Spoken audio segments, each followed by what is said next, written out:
Good afternoon, everybody, and welcome to WildEarth TV's production of the 8,787th Game Drive Sunset Safari here with WildEarth. You are on a live safari. My name is James Hendry, and the drought continues here at Djuma Private Game Reserve, a small but idyllic little piece of paradise on the western edges of the Greater Limpopo Transfrontier Park. A magnificent 8 million acre wilderness wonderland that we are very privileged to call home. Now we are sitting here looking at a waterhole, and while we do that I shall introduce you to Jean-Dre, who's on camera. Hello, Jean-Dre. Jean-Dre here of the enormous calves. On the other vehicle we've got Jamie, and she is being ably pictured by Tebbs, and in the final control the old hands of Nicola Alston and Tara Dales doing what it is that they do, a more mysterious thing than the construction of the Great Pyramid of Cheops. As I say, it is very, very warm, 33 degrees Celsius. I believe that to be a foul and contemptible untruth. It feels like it's at least 57, and that's not Fahrenheit. It's at least 90 degrees Fahrenheit at the moment, and you can see, as we've looked around here, as Jean-Dre has been panning around, there are some impala, there are some kudu, they are the big ones, of course, and there is also a hapless young bull hippopotamus. Now, if you look at him, you can see that he has got a couple of nasty scratches on him, out of which is oozing a fairly attractive looking pink substance. Now that is a bit of blood, but it's also part of an excretion that hippo skins make to protect them from the sun. And that's a very important part of hippopotamus life, is to be able to protect themselves from the sun, because of course they're not always able to cover themselves in sufficient water, just like this young bull here. And we're watching his fate with great interest. There was some zebra down here earlier this morning who didn't want to come and drink, because every time the hippo moved, they'd run away in kind of fear. Now we're going to sit here a bit longer because there's some elephants off to the left-hand side of your screen. Now Jean-Dre will hopefully be able to show them to you just now. I think they're going to come down and drink. It looks like a fairly large herd. While we're waiting for that to happen, please remember that this is a live safari. That means we're coming to you unfettered and unedited from the wilds of the Kruger National Park, and we'd like to hear from you. Hashtag Safari Live if you're able to tweet. Some are able to tweet and some are simply not. And if you are unable to tweet, then please get hold of us on the email questions@wildearth.tv.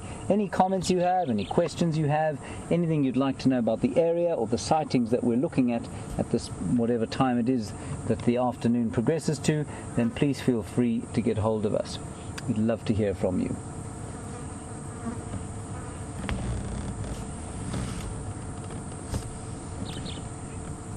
And thank you very much, Robin, for your play-by-play of the hippopotamus's activities during the course of the afternoon. Very nice to see. I haven't seen it myself, but Tara says that it's a great rendition of the activities of what this hippopotamus has done. Because of course we don't spend all afternoon with him. And in case anyone's wondering how on earth Robin managed to edit together a National Geographic quality play-by-play of the hippo's activities, there is a camera here, of course, called the Djuma Dam Cam. And the Djuma Dam Cam is what Jean-Dre is pointing at now. It is a camera normally used for security purposes, I think.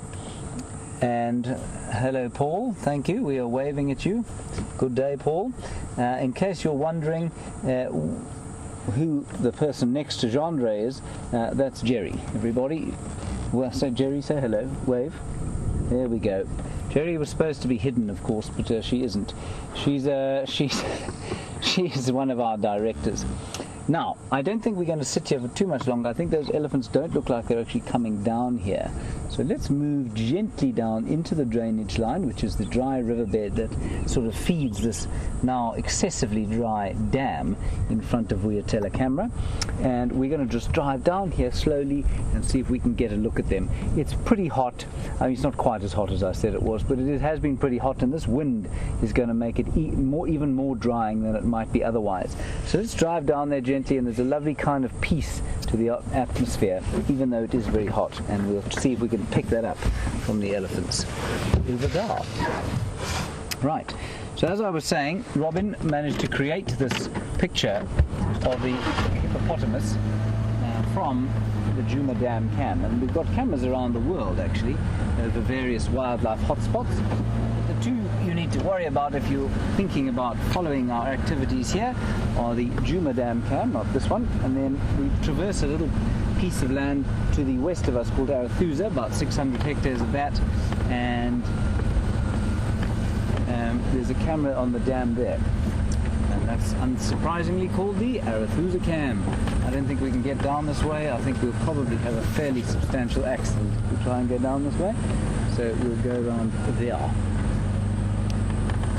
Just don't want to disturb the animals too much. It is a time of kind of heat stress, and so we don't want to chase them away from water. It's okay if they take the odd step away, but we're going to give the hippo a wide berth so that he doesn't feel threatened enough to come out. He's obviously the animal that will be most affected by not being in the water. So we'll just ease our way around him.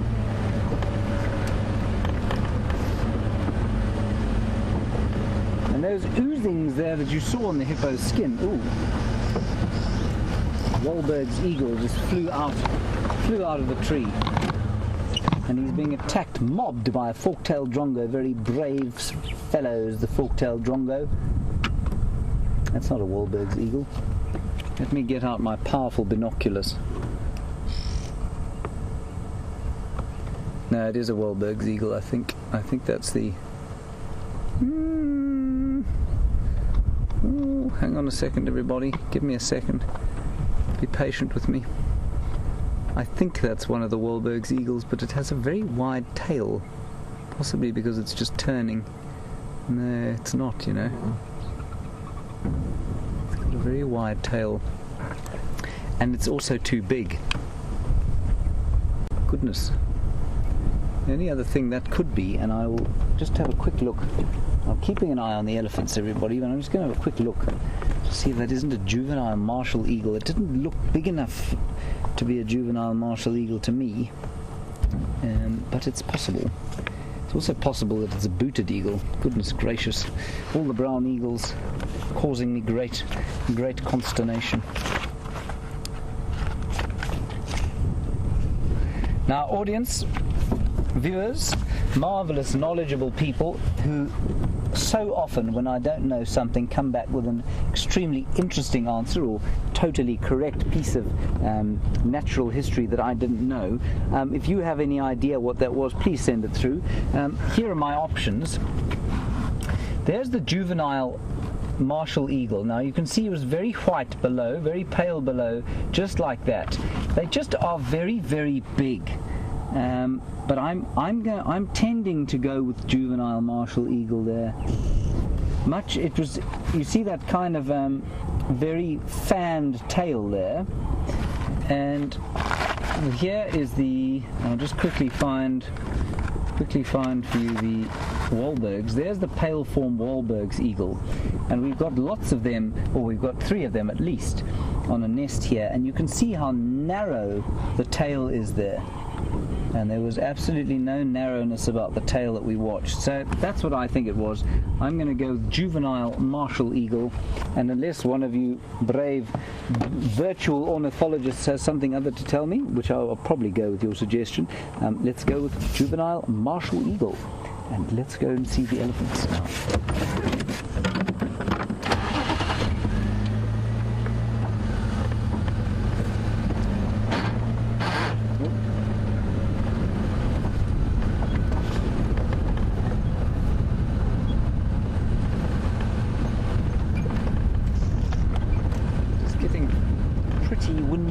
Here, a great plethora, swarm of oxpeckers has just taken off.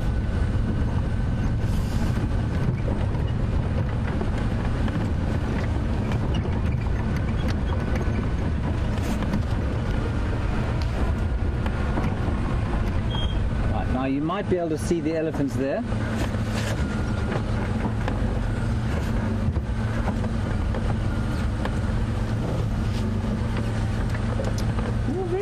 One from Julia in Houston. Julia, thank you for your question. It's a good one. If that hippo died in the water there, would we pull it out?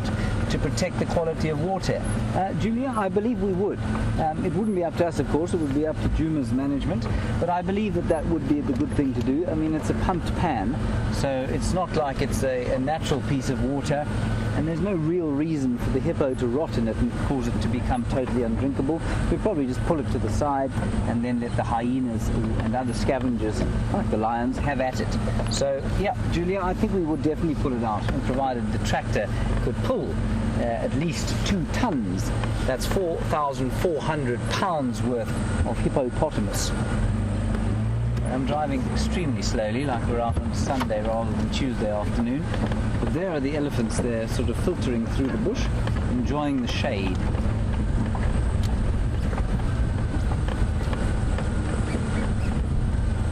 One of them is either looking at the kudu with consternation or at us. I'm not sure which. Not sure why an elephant would look at a kudu with anything other than a mild amusement. The elephants will be in here. There's a nice one there. Let's go. We'll have a look at that one there.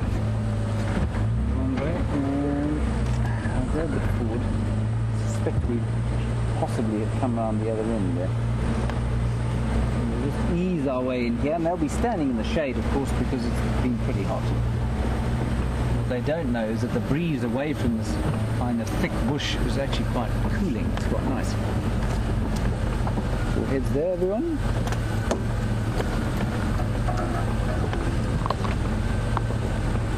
Just ease our way around here.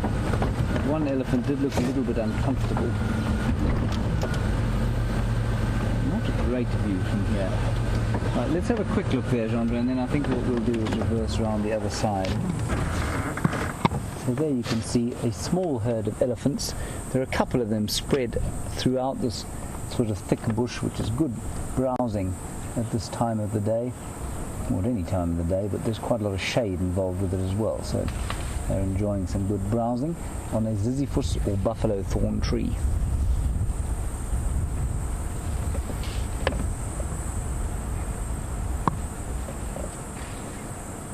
Right. We'll sit here for 3 minutes or so, and then after that we'll go around the other side so that Chandra doesn't have to fight with the light, and we can actually get a decent view. Sometimes you do just have to accept that the animals are in the bush. For we are in the bush, after all, aren't we, Chandra? You mustn't laugh, Chandra. You shake the camera and then the viewers will get sick.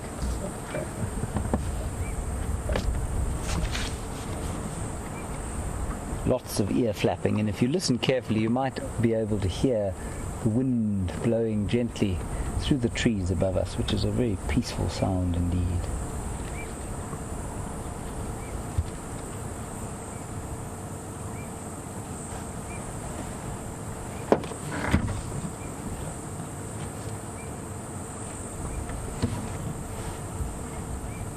Might also be able to hear the odd fly again.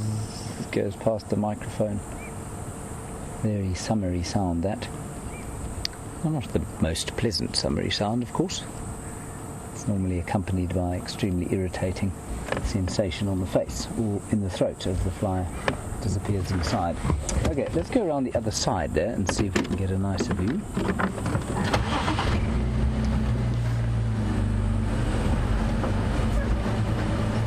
I cannot see beyond your vast bulk. Will you just tell me if I'm going to hit something? What you hit? What you hit?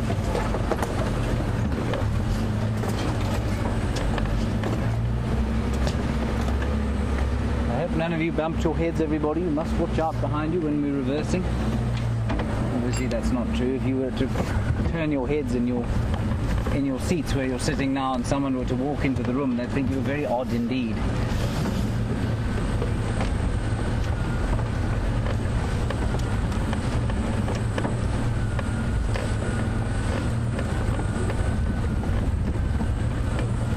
Sorry, before we go back to the elephants, Sean, there's a beautiful little bird there. It's all about the different creatures that we get here, and that's called a hoopoo, an African hoopoo. Isn't it lovely? You get them in England, cool too. They've got hoopoes. They're not called African hoopoes, of course, because they're not in Africa. But very similar looking bird, and it's called a hoopoo because of its call. It goes hoopoo, whoop, whoop. Not to be confused with an African cuckoo, which call it's just a bit deeper and a bit slower. It's a bit like a hoopoo call that you've put on an old tape or on a LP and slowed the speed down a bit, and then you get the idea of what a cuckoo sounds like. And he's probing away that bill. Often we see bills like that and we think, well, that must be for pulling nectar out of flowers. But in the case of the African hoopoo, that is for probing in the ground for little bits of worm and, well, any other kind of invertebrate. Probably actually digging around here for the grubs of dung beetles. That'll make a very nice meal for an African hoopoo.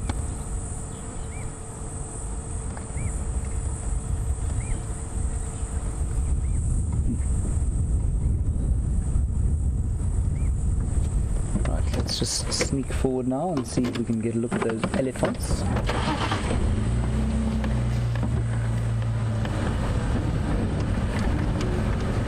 I don't know if anyone can tell me, but for those of you who have been watching the cameras during the course of the day, maybe you can tell us if these elephants have come down to have a drink. If they haven't, I'm sure they're going to at some stage.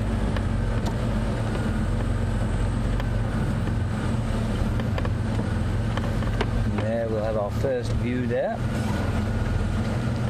How's that, Andre? A little bit forward? All right.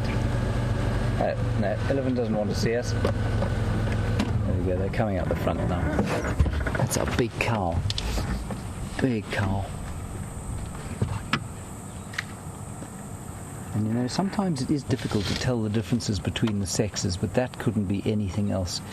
She's got a much wider sort of trunk than a bull, proportionately, a much flatter back. And she's also got, of course, those what we call inguinal mammae, or mammary glands between her front legs. And they're quite large. Ooh, and that is, of course, the sound of another very cross elephant. Often that sound is slightly more terrifying than it actually is. It's normally a youngster who's either been shouted at or is going into a deep sulk. I can hear them calling. All right, let's go a little bit forward. Might be another herd on its way down to drink.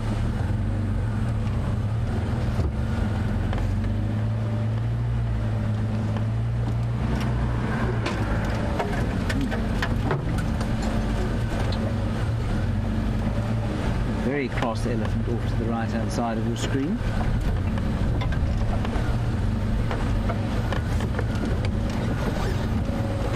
Stop here and let this little one go past. Here's a young bull.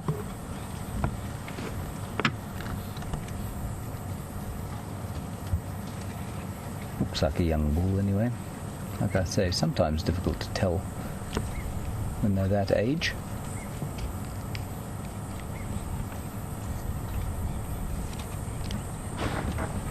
They really are being not particularly cooperative at the moment. Not showing any signs of discomfort. That is a terrifying sound. Apparently, you know, they use various calls that elephants make to make the noises that the dinosaurs made in Jurassic Park. Getting vigorous nods from behind me, so that is not something that I sucked out of the ether. And you can hear why. I mean, it's the most primal sound.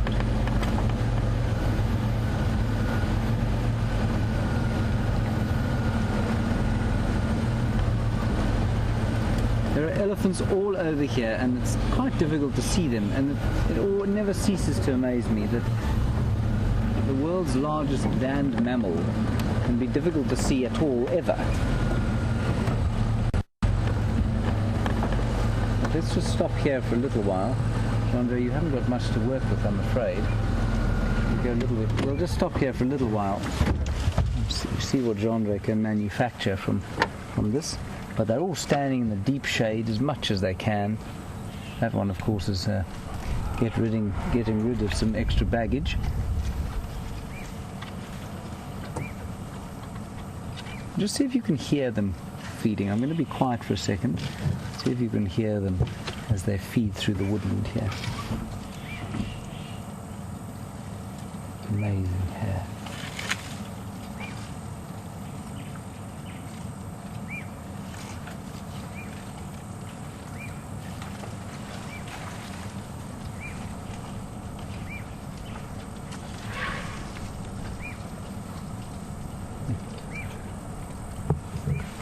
I'm sure you can hear the youngsters up beyond where we're sitting.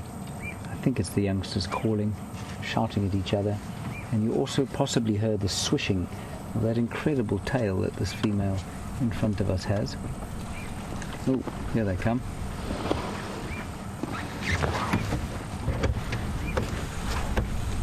Just going to sit very quietly. They're definitely watching us quite carefully.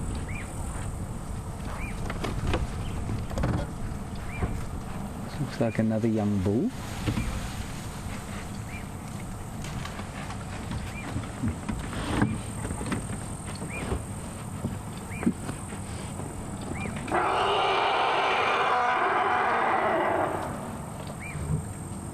Is just terrifying. We'll try to source where that sound is coming from. Now this young bull is showing us that he's very big and strong while he relieves himself in front of us. I'm not sure that's part of his showing how big and strong he is, but certainly fairly impressive.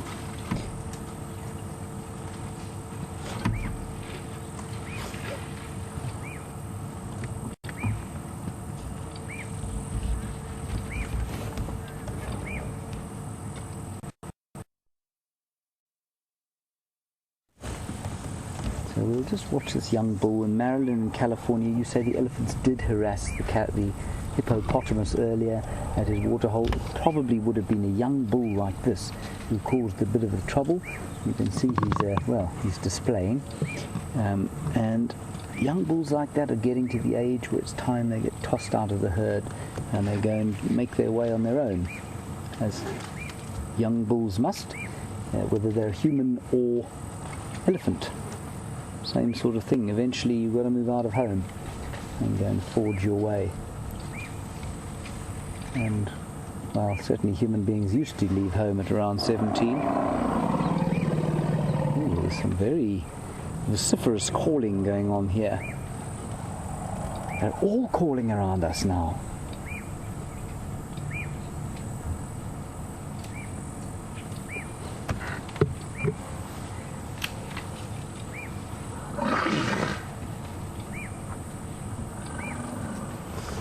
And I'm not going to kind of move any closer at this stage. Just try and find the source of their slight ill ease. And just keep listening to them. I think that there's a whole lot more having a shouting match.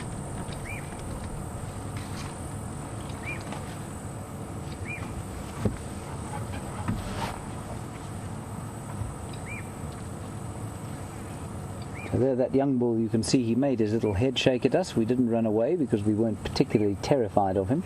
And so now he's just going off to eat. He's decided better of trying to show us how strong he is. But he is watching us. So you see how when he turns his head like that, that's him looking at us. Often do that elephants when they're having a little look. They kind of like to pretend they're not concerned.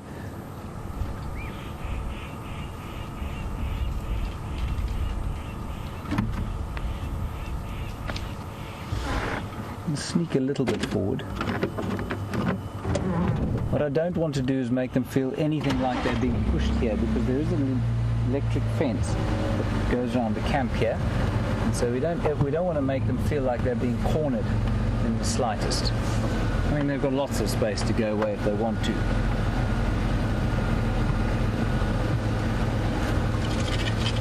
want them every day as an opportunity. Every time you see elephants, it's an opportunity to try and build some trust with them. And that's the idea.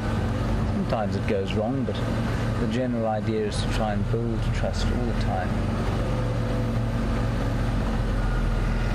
So that when these ones all grow up to be big adults, like this bull here, he will impart that knowledge to any askaris, as we call them, that he might have.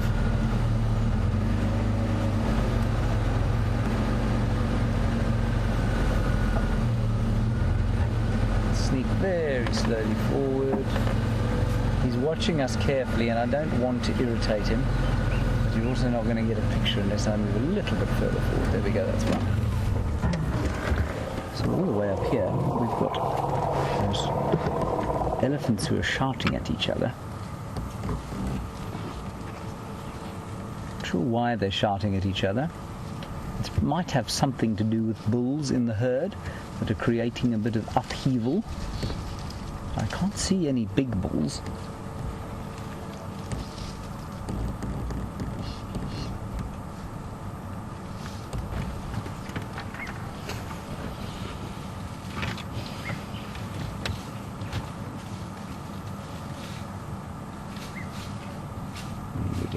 You can see them making short work of that jackalberry tree.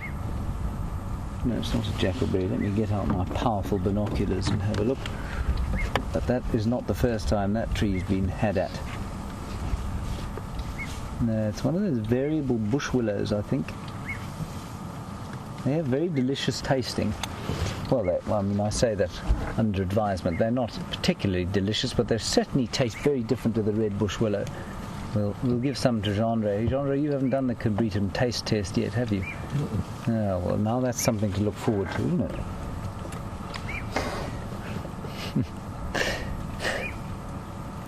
But those definitely taste very different from the red bush willow. We'll do a little taste test later on. Possibly not just yet. We'll wait for that elephant to finish on that bush willow.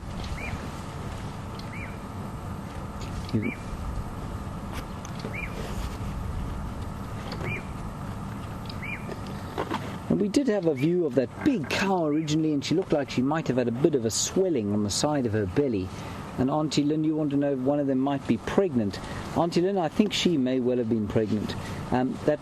Remember, they're not seasonal breeders, so while there might be a slight peak during the wet season, they will give birth throughout the year.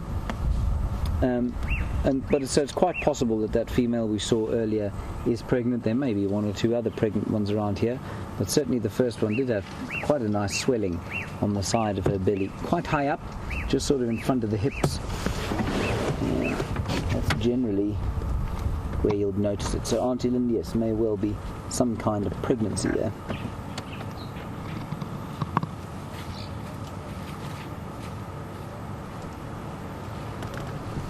And there comes that breeze again.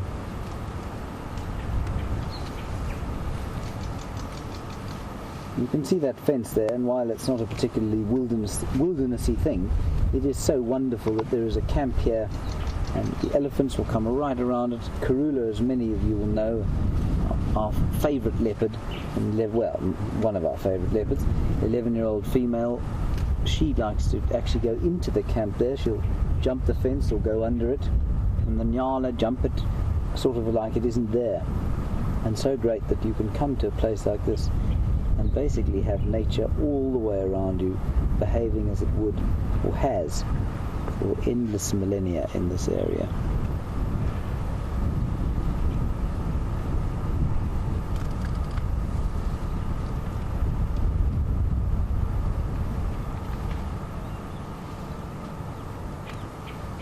I'll sneak a little bit further forward now.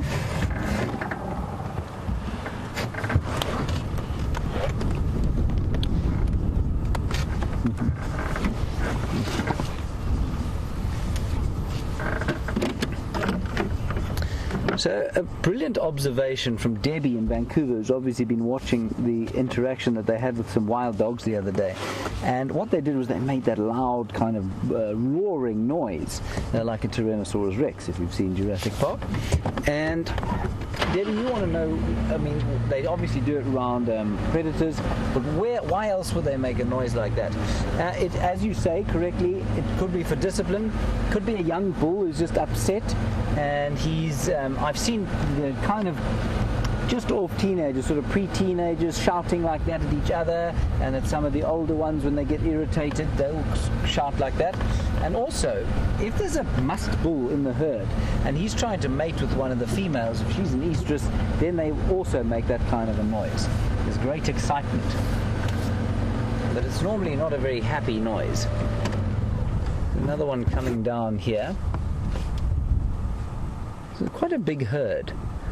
You know where I think they're going? I think they're avoiding that hippo, and I wonder if they won't go down around. There's another little waterhole around here called the Gallagher waterhole where we had Karula yesterday, and I wonder if they're not going to head straight towards there.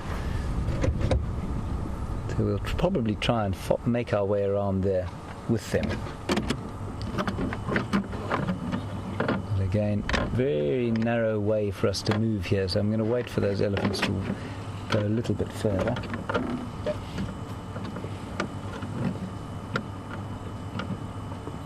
While we do that, Jamie and Scott are hot on the trail. Well, I don't know how hot the trail is, but they're on the trail of Karula. They had their tracks this morning,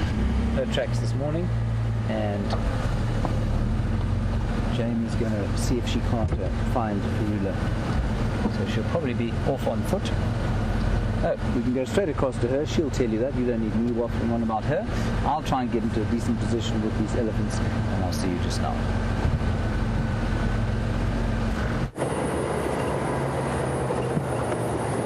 Afternoon, ladies and gentlemen, and welcome to a very, very blistering hot sunset safari.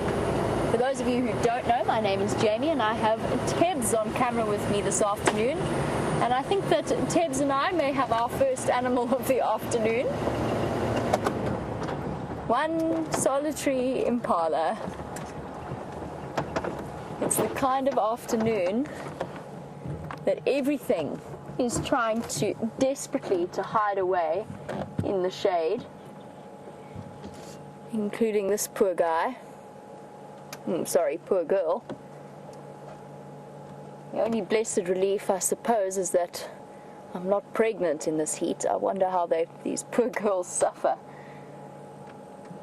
It is so hot. I'm sure James has touched on it once or twice.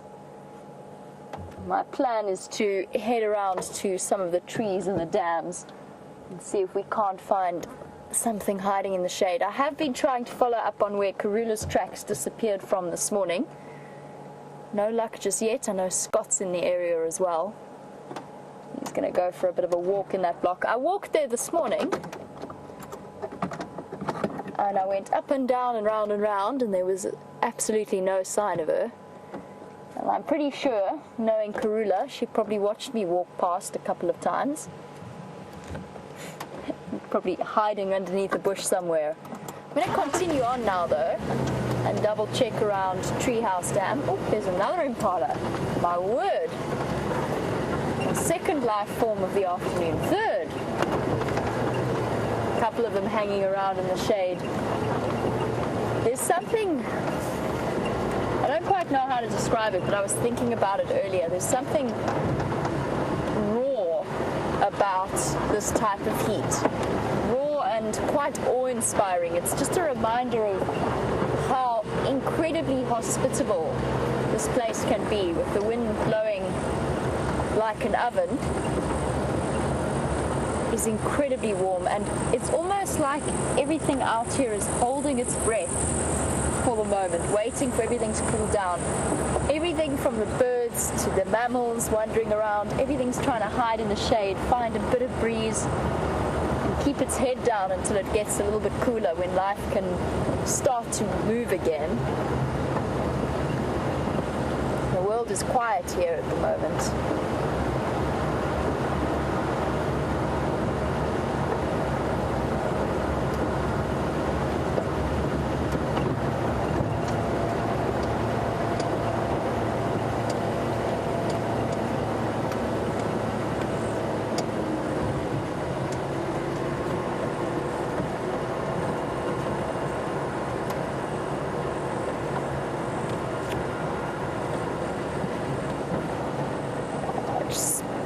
spotted a grey-headed bush shrike.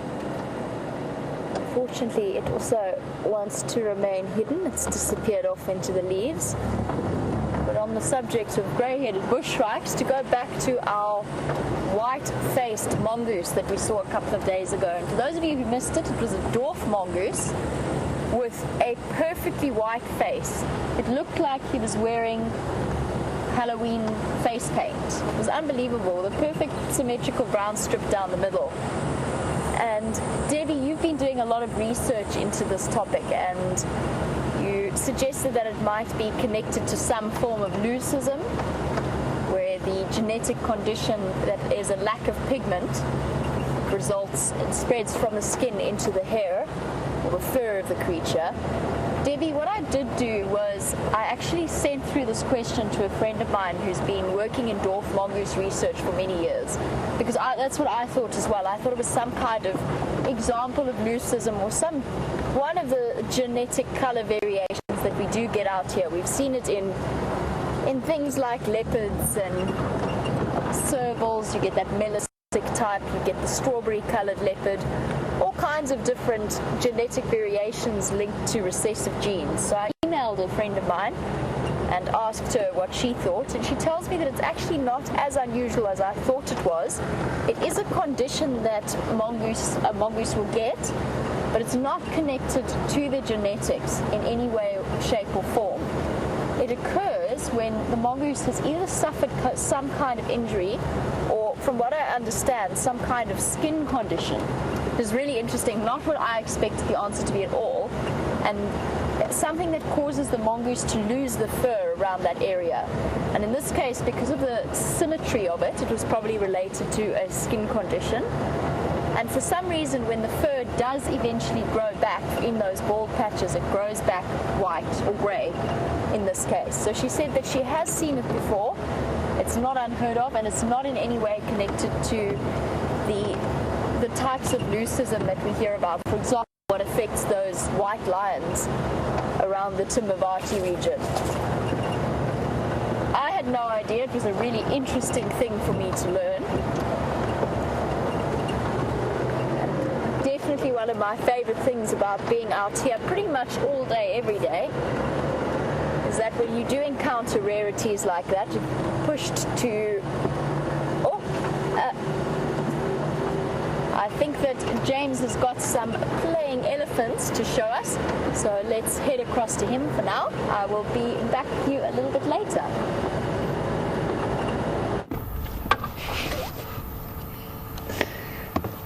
Isn't this lovely? The elephants are heading very slowly towards the waterhole. There's another big cow there.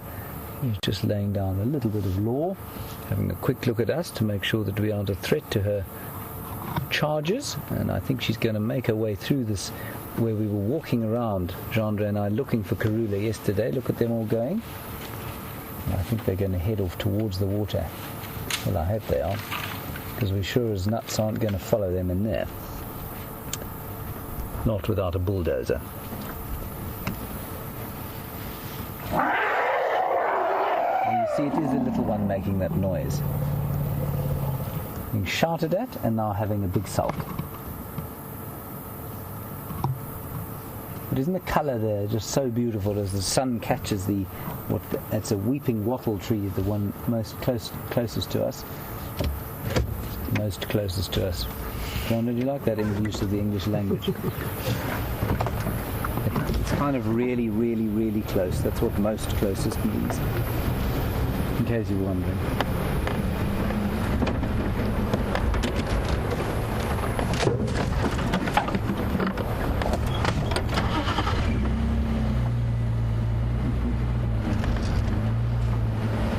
So, Pamela, you are saying that the Jurassic Park sounds were elephants and a whole lot of other animals combined. I think you're probably right. There certainly are some very primal sounds out here. I know there are lions. If you've ever heard a lion roar, the most incredibly primal sound. What else would be a primal sound? The bark of a kudu when it's alarmed, also. I don't know if you've ever heard a crocodile can actually make a roaring sound, which is very unpleasant. It's very kind of...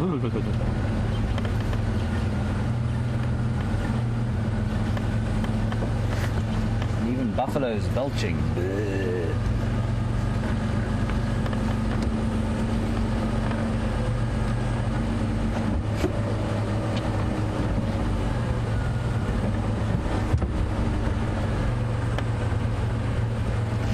I'm always very pleased when we have some interaction with our South African brethren, because, of course, while it is lovely to present this to the rest of the world, South Africans have a very favourite, very soft spot in their hearts for the Kruger National Park. And Sean from Secunda, you want to know how many molars an elephant has during its lifetime. Sean, there are 6 sets of molars that an elephant has, but they're only ever sort of 1.5 to 2 in the mouth at the same time. Right, I'm going to kind of try and get past these 2 over here, and let's go and have a look at the water. I don't think they're going to be very happy with us getting that close. They might just have to deal with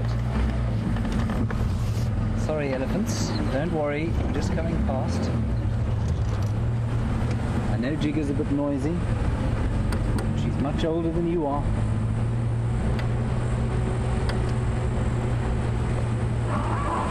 Good. Oh, there's some giraffe at the water. Some other elephants at the water. It's all happening. Great action.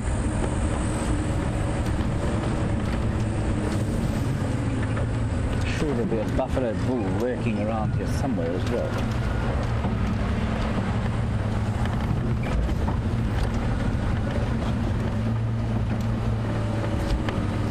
All the elephants are coming through the bush here, and they're heading up towards the waterhole. There's another herd at the waterhole already.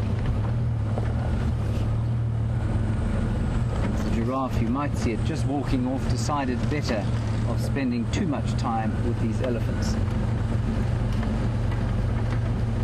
That's a pity, because watching giraffe drink is a fascinating thing.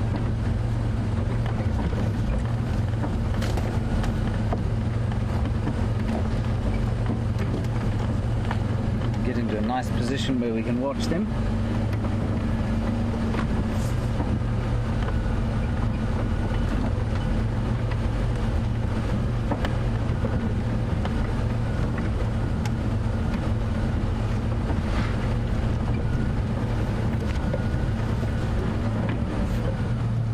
Is that right, Andre?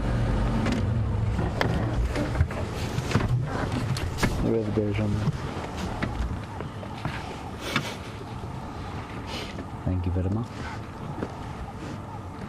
So again, right next to the camp, and this is a pumped pan, of course. Pan is I think it's a term possibly a bit like drainage line that we use out here. It might not necessarily make a great deal of sense to non-South Africans.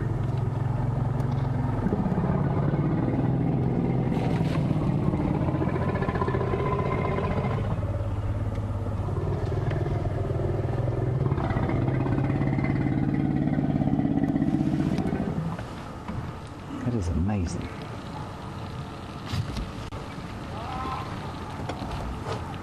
That is unbelievable.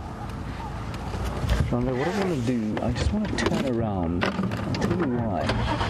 Because if we need to make a hasty retreat, I don't wish to do it in reverse. Just quickly do a turnaround.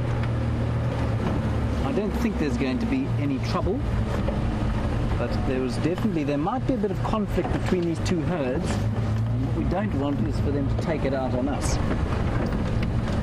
There we go, look at that. There's a massive herd of elephants coming now. We're going to move now.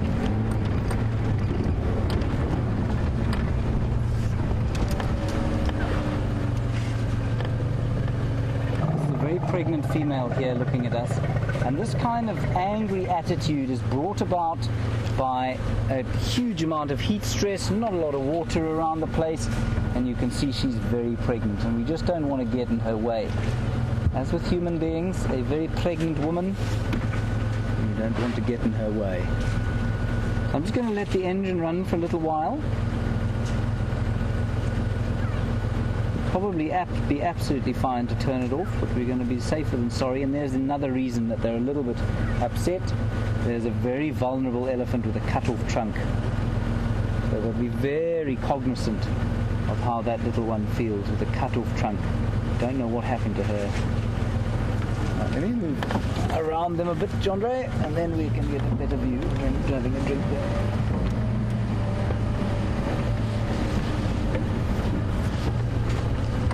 There we go.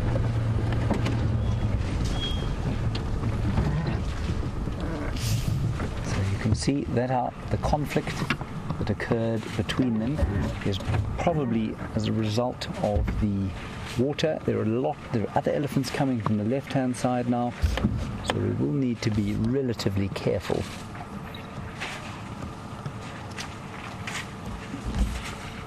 And that cow that originally came sort of for us, she was just saying get out the way. It wasn't a serious charge at all, but she is watching us very carefully.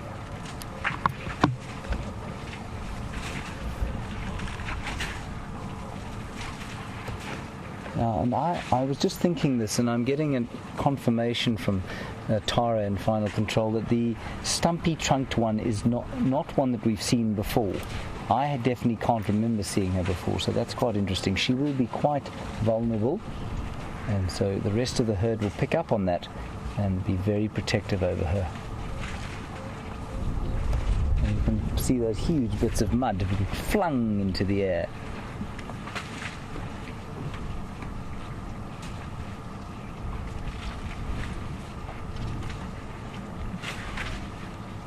They love the mud on their skin on a hot day like this. But you can see that little pan, when I was just describing, is a pond. Okay, this is a pumped pond, and you can see it's very small, and there is definitely a bit of conflict going on here. There's a young bull who's being chased away by a cow. There he is. That's the female. She's standing kind of on point. She's guarding the herd. And there, that chap there to the right of your screen is a bull that is, he's been chased away from the water, and he's now having a sulk because he's quite thirsty, but he's going to have to wait for everyone else to drink and throw the mud all over themselves before he's allowed to go.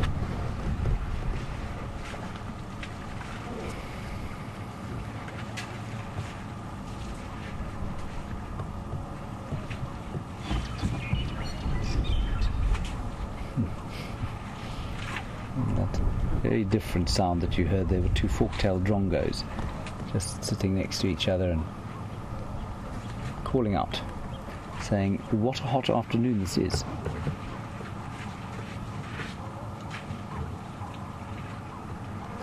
Oh, wonderful.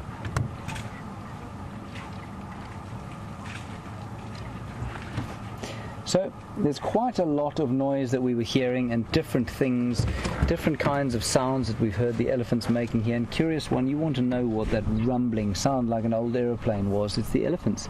That's their it's one of their major calls, is this kind of low infrasonic rumbling noise that they do like to make, and it's so often totally infrasonic, so we can't hear it at all.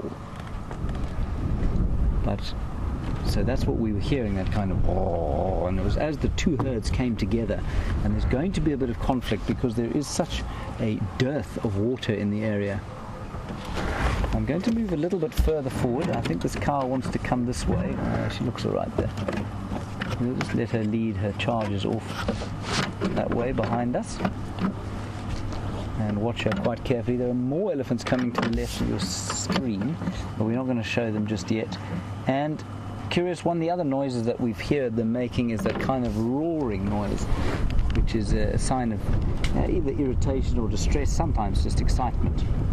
And there we go. So the one matriarch, I think this is a matriarch, the one we've just walked past, of a smaller group, and she's leading hers away now from the waterhole.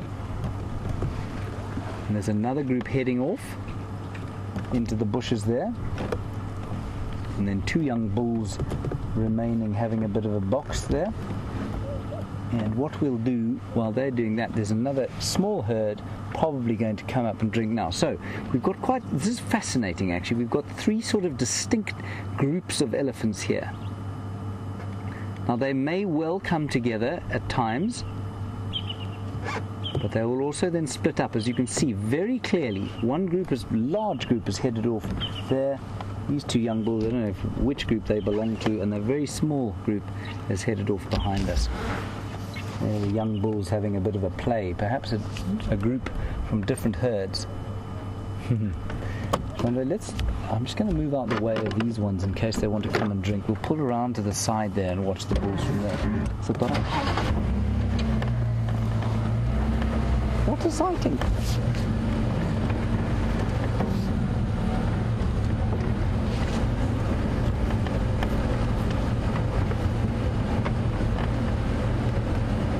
So the 3 young bulls have had to wait their turn, and now they're having a little bit of a drink.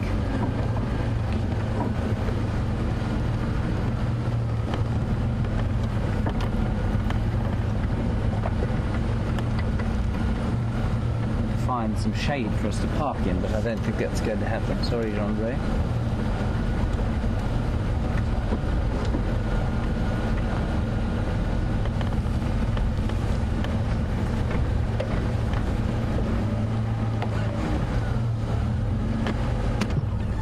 Aye, you coming, John? Come on. So I was just greeting some of the staff at Gallagher who are having a wonderful afternoon watching the elephants come by. What a perfect place to work, eh? When you can sit on your tea break and watch elephants coming down to drink. So 2 of the bulls have headed off with the one group to the left of your screen, and that one that you're looking at now has headed off after just the 3. That one very pregnant, very cross young female. Now we wait to see if the other herd will come up and have a drink. They're quite a long way from here now, actually. I wonder why they haven't. I'm loath to move, though. I'd rather just wait here for them.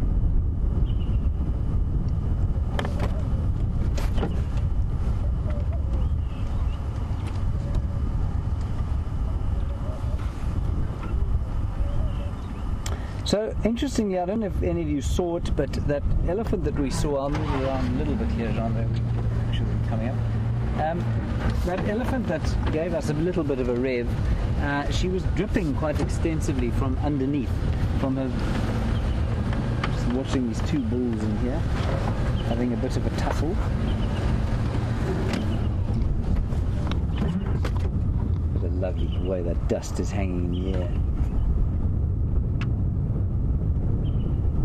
You know, the cow seemed to be dripping from her vulva, and Laura, you want to know, would she make a noise like that if she was about to give birth or about to go into labor? Yeah, she may well, you know, and maybe that's what that sort of moisture was coming out there. It's perhaps she's just about to give birth, and that's why she was so irritated.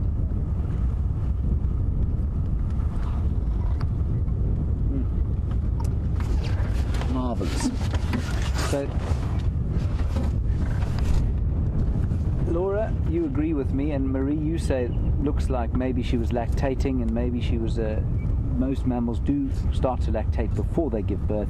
I don't think she's far off. Anyway, the other side here are the rest of the herd, or another herd, and I think it might be worth just sitting here for a few minutes. We've had some pretty good close-up views, so let's just watch these ones and see if they don't come up to have a drink here. And the little one will be waiting, you see, sticking his head up like that, just having a look to see what we are and what we want, and we'll wait for the signal, possibly from the matriarch, before she comes up here to have a drink.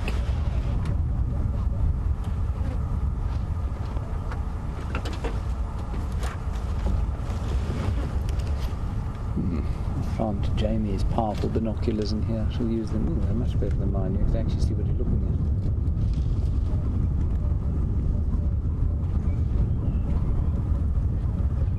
at. Here we go. Here they come.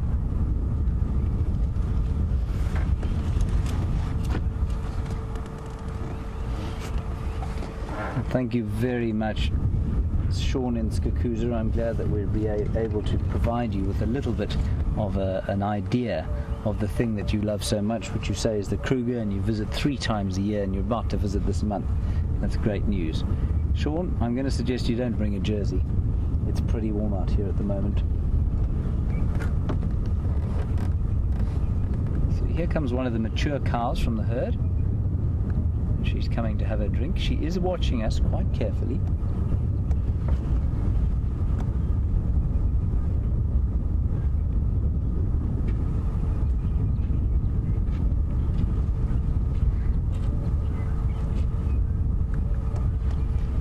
It is amazing how quietly they move.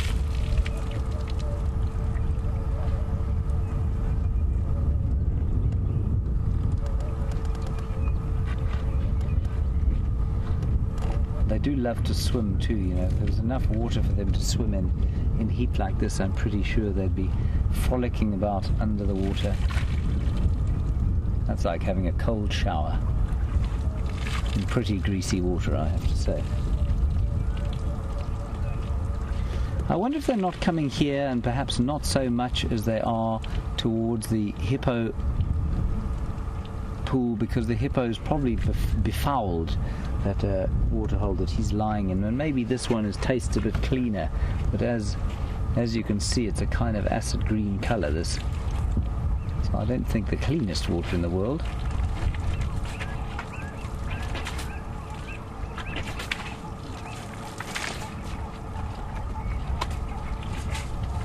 You can see how important the trunk is, and how for that elephant that's got that squaffed or cut off trunk, life's going to be a lot harder than it is for these ones. I think she'll survive okay, but definitely life will not be particularly easy.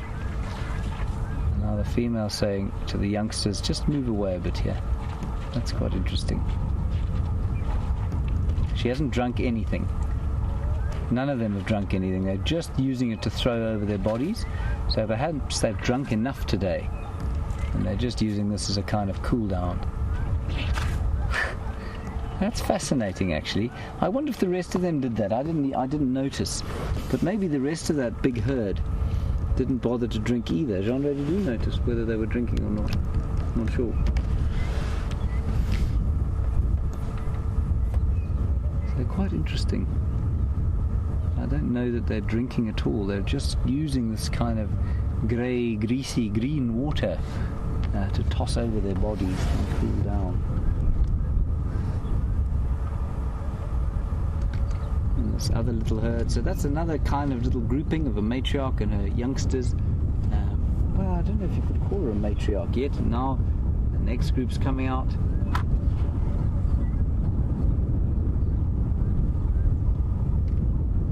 Wonderful. Let's see if these chaps come up here. And this looks to be almost the sort of 4th herd that we've come up with. So we had the angry female walking off to where that female you're looking at now was going. The other 3 that have just left going in a similar direction, and then the big grouping going off to the left-hand side of your screen. There's that calling again. You'll find the ones heading off in that direction are probably part of the same herd.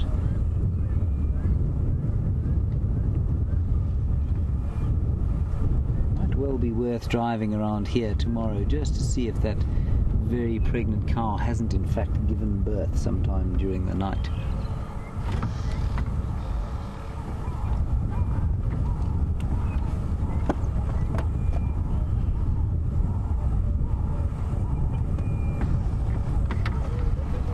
And as the totally cloudless sky would indicate, there doesn't seem to be any rain in the offing now.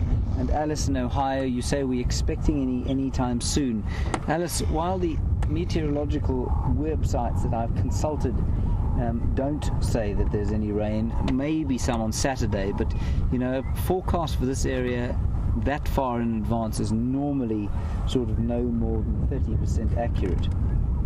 So maybe this weekend, Alice, but otherwise, no, nothing in the immediate future. But that said, you know, we had a hugely cloudy morning today, and there was nothing predicted of that nature in the weather forecast that I looked at. So So I don't know if there's going to be any rain anytime soon. Certainly is due round about now. Brent and I thought 20th of November we'd have our first decent rains. We did have some nice early season rains, but then it kind of stopped. And all of that green grass that came out of the ground is all kind of retreating at a high speed because there's these drying winds as well. We get the heat and then the wind which blows the moisture away with it.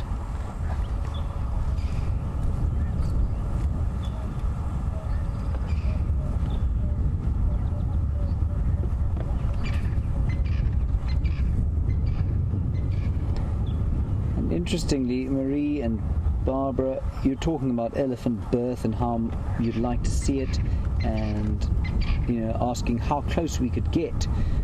I would love to see it too. I don't think that they'd let us get particularly close. I think if it was in an openish area, like say this that we're in here, I think they would let us get to within sort of 50 meters or 170 feet, say. I wouldn't push it further than that. Not so much because I thought there would be any danger to us, but because I think the cow giving birth in that vulnerable state would start to feel rather threatened. But in the thick bush, you see, I think most likely she'll go into the thick bush there, and then I wouldn't go crunching in after her. I don't think they'd let us get very close at all. Alright, I think that we should make our way down and around, possibly back the way we came. We've had a marvellous time with these elephants. I'm not sure that these chaps are going to come and drink. Like I say, I think they've been using this sort of green, greasy waterhole here as a stopgap for couth. So they've been throwing the mud and that green, greasy water over their bodies to try and keep the body temperature down. And with this breeze, that bit of moisture on the skin will make a huge difference to how cool they get. Wonderful. And we go. Now we were supposed to go to Arethusa today, but we'll find out from Jamie where she is, and then I'll make a decision. So excuse me 1 second. Jamie, do you copy Jamie? I'm hailing her on this radio. You will not hear her speak. She was speaking into my ear. Magic that. Jamie, what is your route?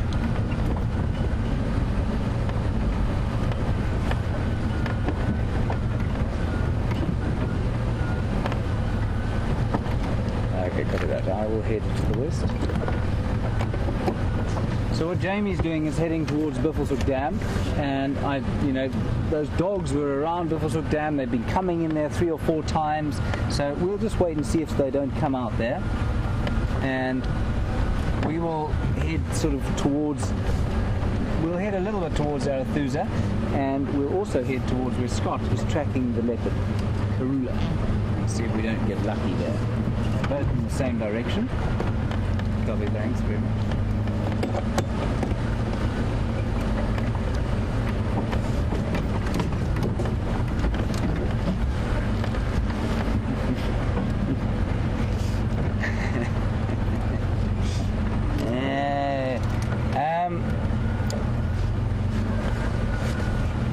So if you've been with us from the beginning, we had a hoopoe earlier on, which is a sort of orangish bird with black and a kind of a hammer-like head. When its crest is down and its crest's up, it looks very different. And Gracie, aged 8 in Ohio, you want to know if it is the Muppet bird, if it's the same kind of bird. Gracie, I don't know, I can't really remember the Muppet bird too well, but I suspect that the Muppet bird is probably made of lots of different kinds of birds. They've probably put into the costume that made up the Muppet bird. Wonderful show, The Muppets. Always watched by me with great sense of nostalgia. I'm so glad it's still going in today's sort of high-tech world of computer graphics and that sort of thing. Lovely that puppets still survive. Right, we'll go across to Jamie. She can tell you what she's doing. You don't need me to do that for you. And we're going to head towards where Scott is, and I'll give you an update a bit later.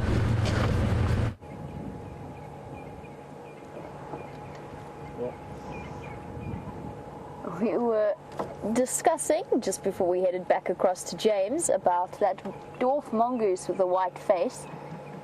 And we've just discovered a very, very shy family of dwarf mongoose who are living somewhere tucked away in there.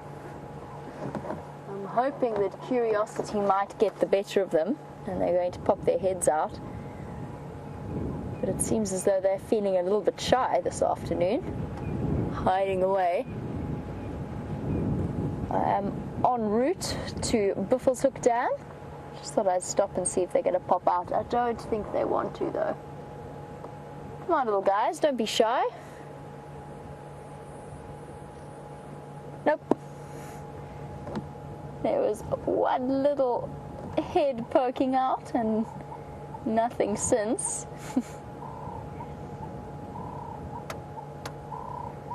Now, I know that if we sat here for the next 15 minutes or so in absolute silence, they'd probably come out to investigate. Oh, I can hear them. I can hear them chirping to each other. They're just being very camera shy. I think this wind also has something to do with it. Oh well, it was worth a try.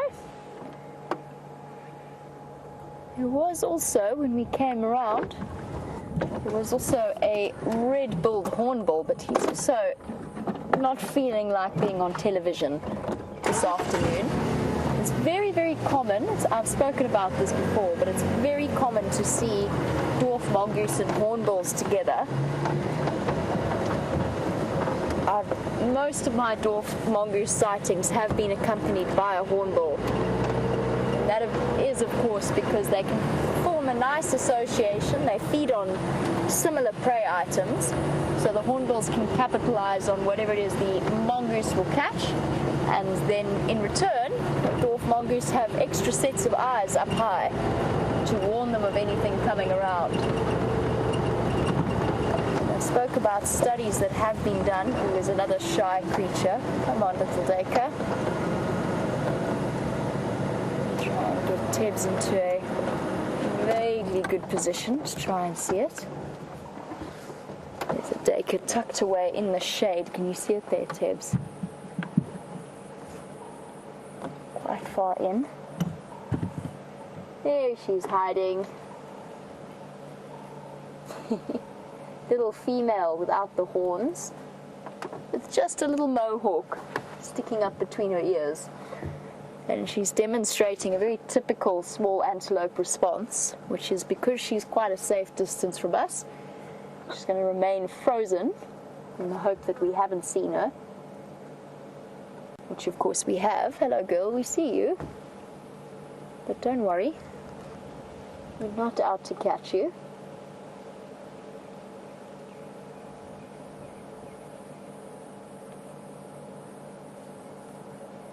You can see that blaze of black down her nose as well. Not nearly as water dependent as some of the other little antelope, so they can go without drinking all day. I think it must be a very scary business at this time of year, trying to head down to a waterhole. You know that all of the predators are going to be hanging out around there because they know that their prey has to come and have a drink around there. And if you ever watch all antelope coming down, and we might see it now when we get across to Buffles Hook, watch them make their approach to the dam. It's always a very slow and careful and considered one.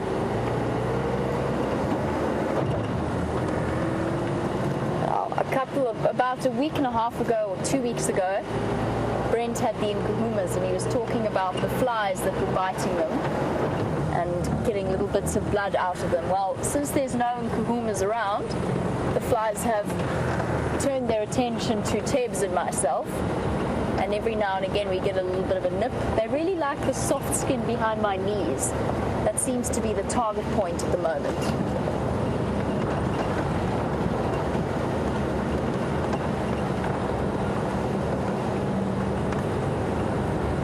Where we last had the wild dogs shooting across into Torchwood.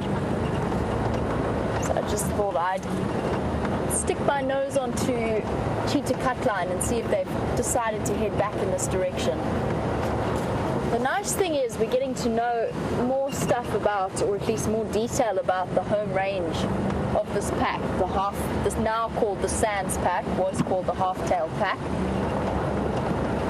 Apparently that is because the male with the tail has died, so it's now known as the Sands pack. I wonder if they're not going to head back in this direction. I'm not sure how big the home range is or where exactly the boundaries of it are, but they headed quite far into Torchwood, so there's a good chance that they might start heading back as it gets a bit cooler. If it ever gets a bit cooler, which somehow at the moment feels quite unlikely. You can hear the wind howling as well.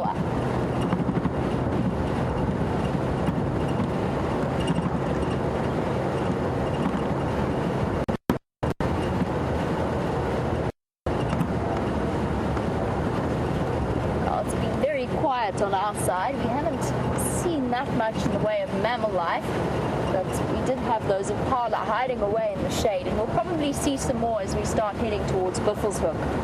Wow, that sun is very, very bright. Donna, you were wondering when will they give birth and how long does that period take? They're going to be giving birth very, very soon. It's exciting stuff. We've probably maybe got another 2 or 3 to drop. And that's always an incredibly exciting time. First of all, it's so special to see them all on their wobbly little legs. And incredible to think that within just a few minutes of being born, they're already struggling to their feet because it's able to keep up with mom. But also because it attracts a great deal of attention from all kinds of animals around the area. And in terms of how long it takes, it's one of those magical things. Exception will drop their lambs at within the space of about 3 days. Oh, my signal's a bit shaky. Let's head across to James.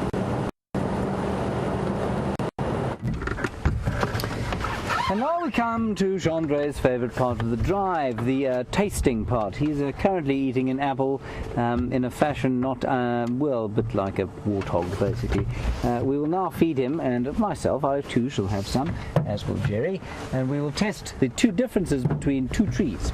Here is the variable bush willow, Combretum calinum, and I think it is so called because the leaves are very variable sizes, and then just next to it there you can see a much more evenly leaf tree, and that is the red bush willow. Now the elephants have been favouring the former, so the variable bush willow they seem to like a lot more than they do the red, and so we'll have a little chew at each of them and we'll see if we can find out why.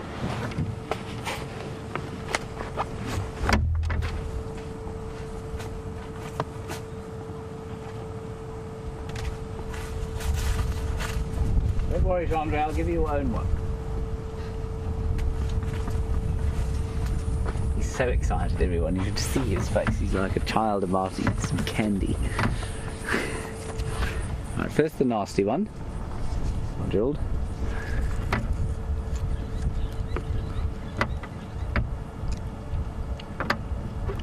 Now the technique is to bite it and then taste it top your teeth. Not delicious. Chandra swallowed the whole thing just about. Not nice, is it? Delicious. Right, now spit that out. Okay, thank you. I didn't mean it quite so loudly, but that's all right. Here you are, everybody. Right, now this is the variable one. Actually, it's a hugely different taste. It's really amazing. It's like lettuce. Again, I'm just tasting mine. Chandra has got a mouthful of leaves. And that, everybody, is why this variable bush willow looks like it's been savaged by something large. It has, by an elephant, and why the red bush willow next to it, well, it's had a go at, but it's actually okay. All right. Here we go. Marvelous.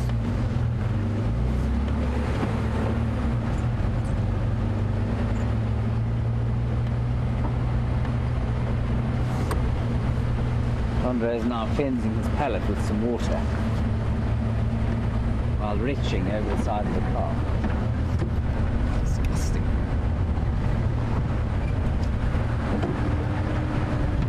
Just going to talk to Scott quick. No, Scotty, I'm on route to access, heading north.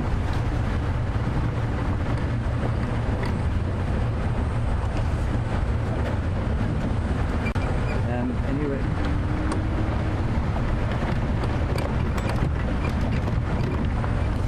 So Scott has got tracks of Karula in the block here. So with any luck, you will find her. Just in here.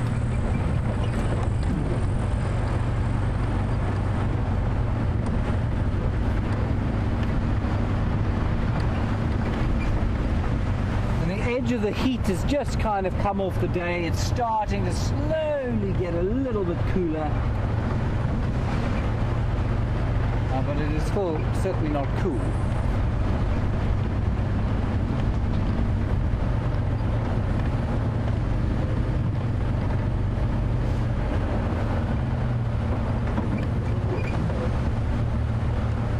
Just going to quickly talk to Scott.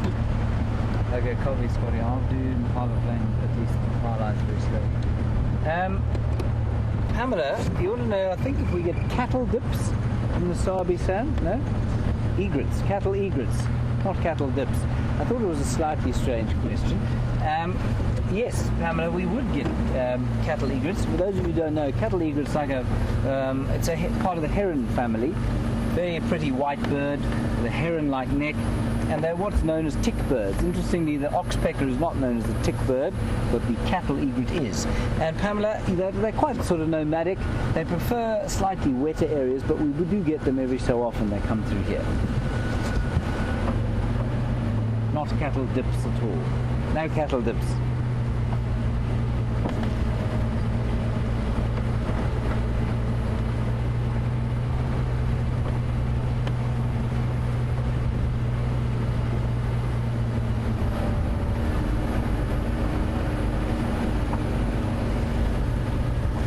Now, for those of you who just joined us, one of the first sightings we had today was of a magnificent bird with a very kind of pale underwing and pale body, and I initially called Wahlberg's eagle. It wasn't a Wahlberg's, mainly because it was twice the size and had a fanned tail, so not a particularly great snap ID from me. I came to the conclusion that it was possibly a juvenile martial eagle, and Maggie M, you said, is it not maybe a juvenile African crowned eagle? Maggie, they do look quite similar when they're young, but the thing with a crowned eagle is that to find one here would be extremely, extremely unusual. They are normally in thick forest. You can find them on the very big rivers, so I've seen them at Londolozi down to the south of here, but that's because it's on a main river with an enormous kind of riverine forest on either side, and that's where the crowned eagle would live. They're designed to hunt in the thick trees, and they eat monkeys quite a lot. So I think that because of the habitat type, Maggie, while the kind of underside of it, yeah, it did look like a juvenile crowned eagle, not unlike a juvenile marsh eagle, and I'd say that the habitat is just wrong, Maggie, I'm afraid. But it's not impossible. But thank you very much. Great kind of suggestion. Now, Scott is in here. He's walking south. He's managed to find some tracks in the block. Now, that's not easy because, of course, a leopard doesn't weigh a great deal, and to find the tracks walking inside a block, i.e. not on an easily trackable road like the one we're driving on, is very difficult. And so, with any luck, hopefully she won't have moved too far today, and leopards don't like to move that far during the day on a hot day like this. We might come up with her, and this is a good line for us to be driving, because we're looking into the sun, which, while it's not ideal for the cameraman or for you guys maybe, it's great if you're trying to find tracks on the road, because the tracks are much more in relief when the sun is at the angle that it is now. So we'll drive very slowly along here and see if we can't pick up a few tracks. Or just the left. That would make things much easier.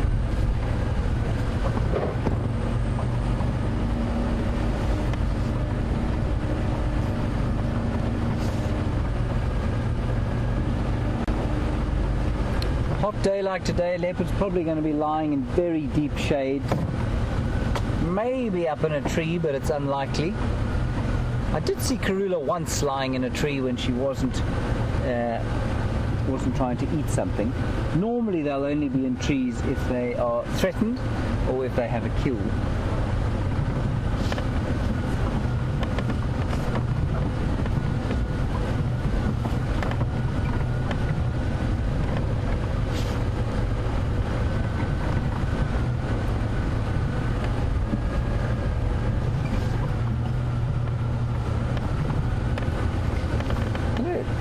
Perhaps a new viewer, Dean, from Yonkers. I don't know where that is.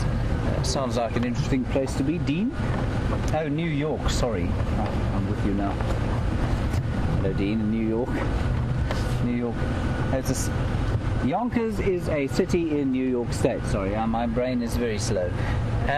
Dean, welcome to you, sitting in Yonkers, New York State. And you say how exciting that we're tracking a leopard. It is very exciting. I'm just going to go back a little bit in case I missed something. Dean, with any luck, the excitement will turn to great elation as we find her. But like I say, not very easy to do. So I'm just checking this kind of sandy patch here and what is a game path. And you can just, if you look through here, you can see there's a bit of a path that's been worn by various animals as they walk through here. And Lisa, you want to know a little bit about whether cats purr or not.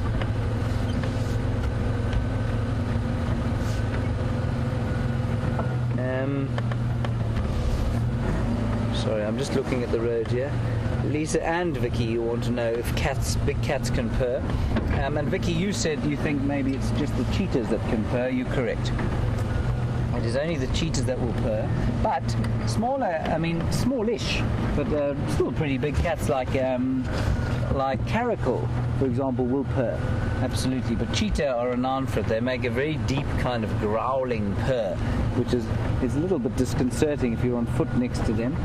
Once you got used to it, you realize they're not growling at all. They're actually purring very contentedly.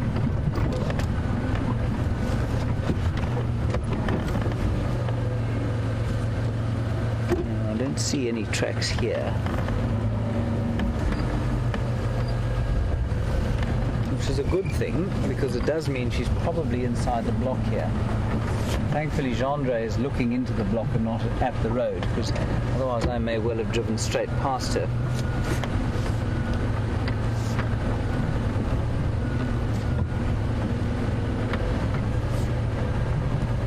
She might also be on a termite mound. It's always a good place for a leopard to lie, but on a hot day like this, you'll probably want to be out of the sun.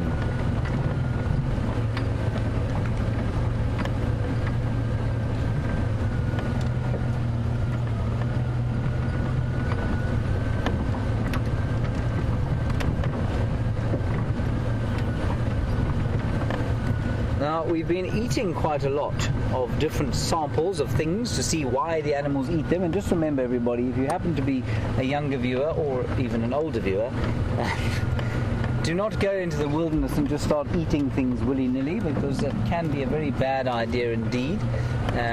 So I only eat the plants that I know and I can identify and I know won't be poisonous to me. Andreen, you'd like to know what it is. What's my favourite plant that I've eaten? Well, the nicest thing to eat out here is marulas, and they'll be out probably in January or February. They're pretty delicious to eat, but they last for such a short period out here. But marulas are what we like to sup on the most. Oh, no. I see. It is in fact the trackers. They've been spotted, of course. There you can see the inimitable Scott Dyson. Hello, Scott. That is not in fact a baboon. And there that's Viam he's been following. Okay. So Scott says that he's scent marking. She's scent marked in that tree there. So we're going to hang around here and let's head across to Jamie. She's at Buffles Hook Dam and we'll help Scott around here for the next little while. See you just now.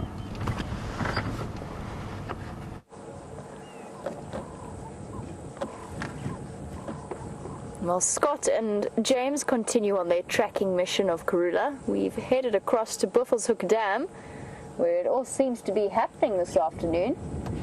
We've got our usual complement of saddle-billed storks, including what looks like a female. I need her to look here. Remember, we're looking for that yellow eye that identifies the female from the male. And look at the size difference between the saddle-billed stork and the woolly-necked stork behind her. Enormous difference in terms of size. That saddle-billed is probably double the size of that woolly-necked stork. And of course, the woolly-necked storks have... Oh, got something. Oh, go to the left. Sorry, Tebs. Got a fish. Oh, and gone. Sorry, Tebs, it was just nabbed a silvery, looked like a silvery little tilapia. And you can imagine it becomes easier and easier for these birds to catch fish the less water there is, and Buffles Hook is definitely looking very dry. Comes with its usual complement of hippos as well, but they're looking distinctly uncomfortable. And it's hard to believe this is the same dam as we were looking at a couple of months ago when the elephant wandered in and submerged himself completely. Now it doesn't even seem to fit hippos.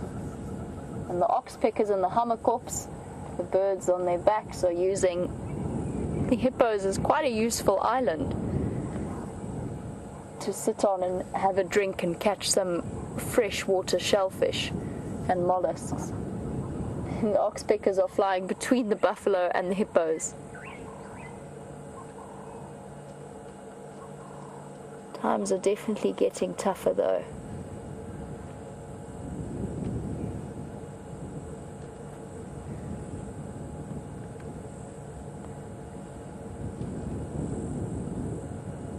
Across. If we move slightly across to the right, along the side of the bank, there's a little tiny black and white bird that is the blacksmith lapwing. I know that Scott had a malachite kingfisher fluttering around here today. I'm keeping an eye out for that. I haven't seen it yet. There we go, there's our blacksmith lapwing. And I suppose things get a little bit tough for them as well. And they tend to choose nesting sites right around the edge of the water. And with more and more creatures coming down to drink, they face a much greater threat of having their eggs squashed by an unknowing buffalo. I always marvel at the fact that they choose to lay their eggs where they do.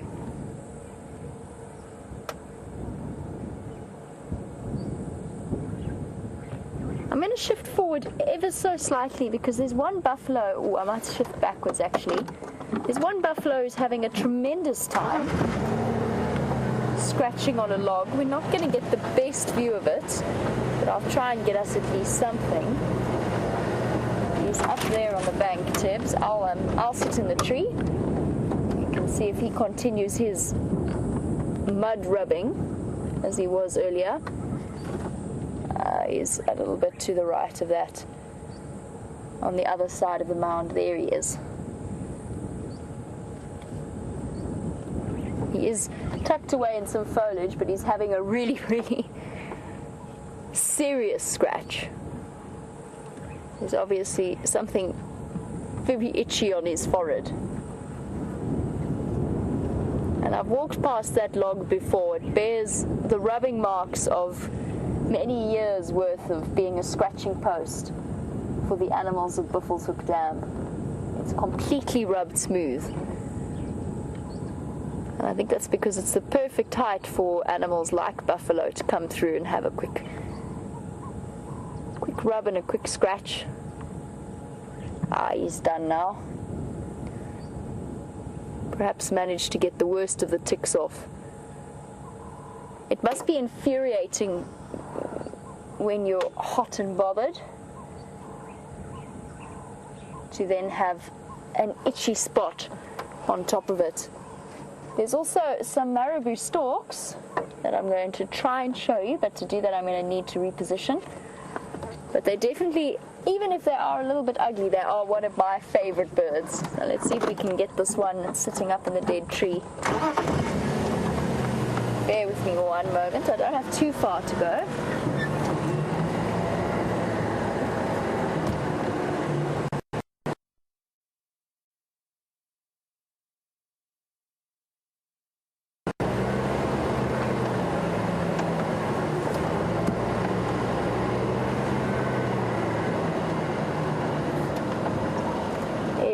There's our Maribou stork playing Buffles Hook Dam.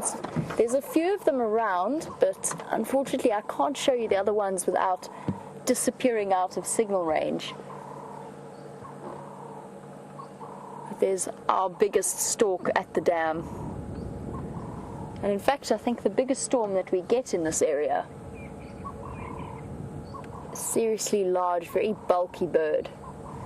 And with a bill like that, I definitely wouldn't want to tangle with him.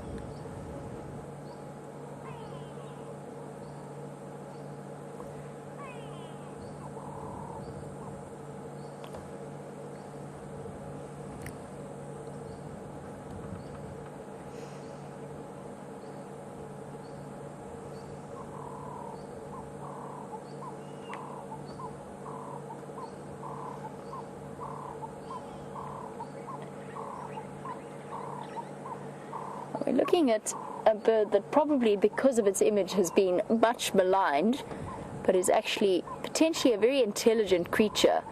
And Lyle, you're watching from Los Angeles in Nevada, Las Vegas, I think, in Nevada, and you were wondering if we get any crows or ravens where we are at the moment, and whether or not they recognize individuals as they do on your side, or whether or not we have any birds that would. We very, very seldom get the crows and ravens coming into the reserves themselves, but you do see them quite a bit in the outskirts around the various communities and villages. You usually see one or two crows there. I did see one while I was here. It was at the time when the Nkuhumas had a buffalo kill, and there were about 60 vultures all over the place, and for some reason one crow that was desperately trying to get a shot at feeding on the carcass, just like this Maribou stork would have, but really struggling to get through the melee of fighting, arguing vultures. In terms of recognizing us and which birds may or may not, individually, I would say it's something that maybe some of the starlings could learn. I get the impression that they are quite intelligent birds. But beyond that, I can't really think of any. Hornbills, definitely not. They can barely recognize the fact that they're staring at a reflection and not another hornbill. And they seem to spend a great deal of time and waste a great deal of energy attacking windows and mirrors. So I definitely wouldn't say that they're intelligent enough to recognize individuals. Maybe some of the bigger eagles and raptors would have that potential. But I do know that crows and ravens, especially in cities, have developed some amazing personality skills. Alright, well, there's our Maribou stork. Let's go forward again and see if we can see the rest of them, because I have actually spotted some we should be able to see. There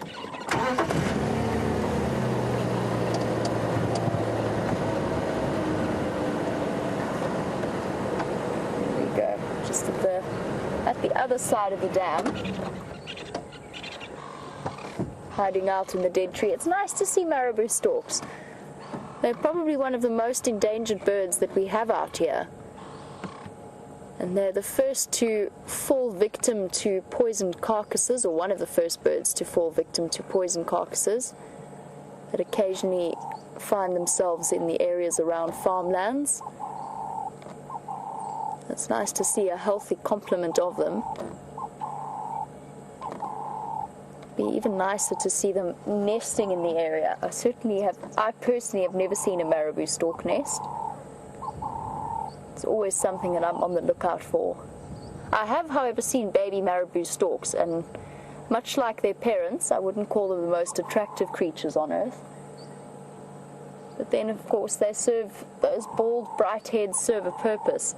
What I was trying to look for as well, and I can't see it so much on these birds, but I could see it on the other individual. Let's go back one moment and just have a look at the color of his legs. Sorry, doing a little bit of backwards and forwards, but it's something I just thought of looking for.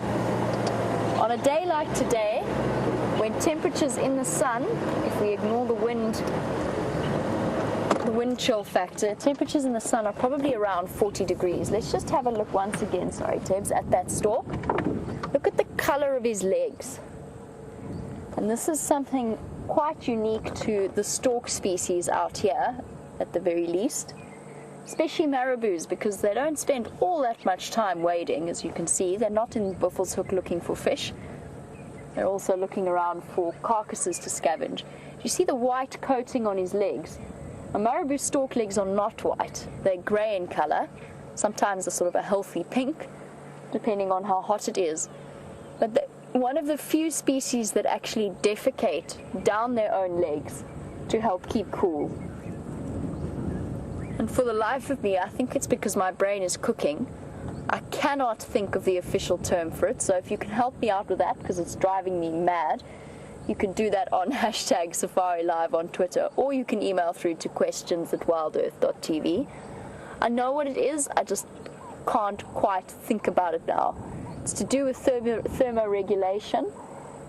In the same way that we sweat, they provide that liquid coating down their legs, which then evaporates and cools them down. And because it's one of the only exposed parts of them, it's one of their best ways of controlling their temperature.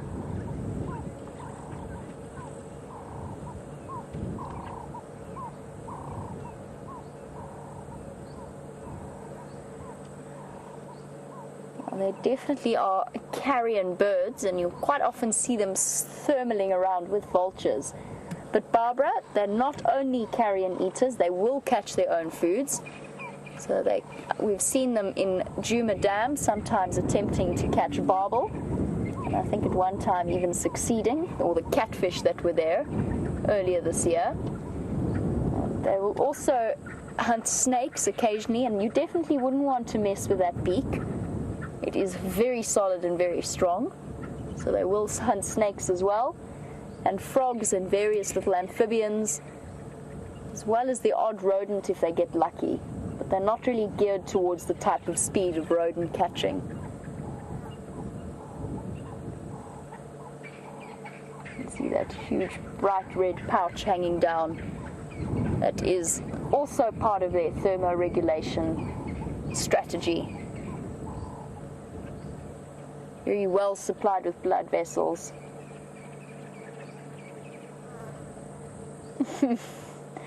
A beak only a mother could love, says Cecilia.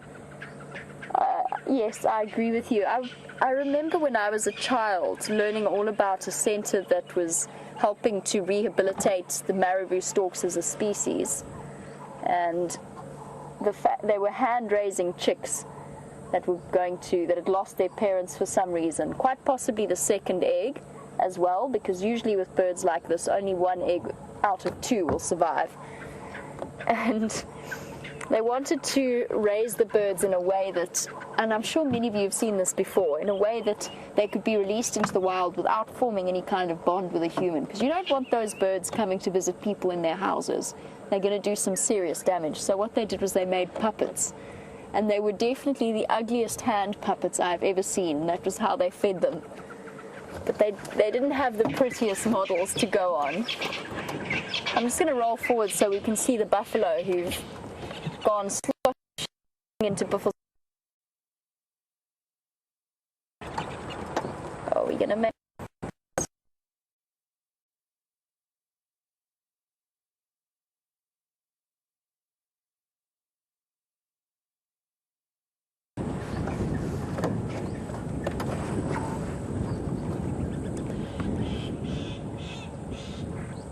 Buffalo have found a suitable way to cool down, as we get to the sunset time when temperatures finally start to drop.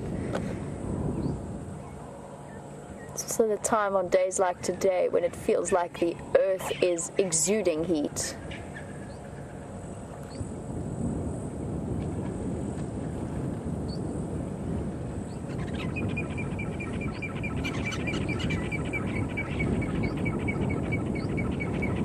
Thank you very much, Patricia. Much appreciated. So, urohydrosis was the word that I was looking for.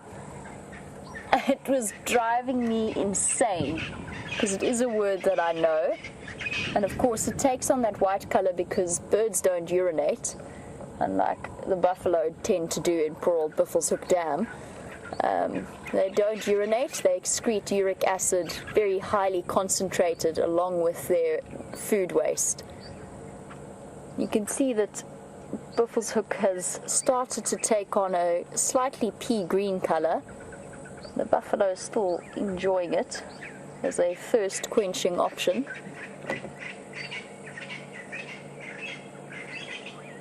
I wonder how long it's going to take before Buffles Hook Dam dries up completely. I hope we get rain before that becomes a possibility.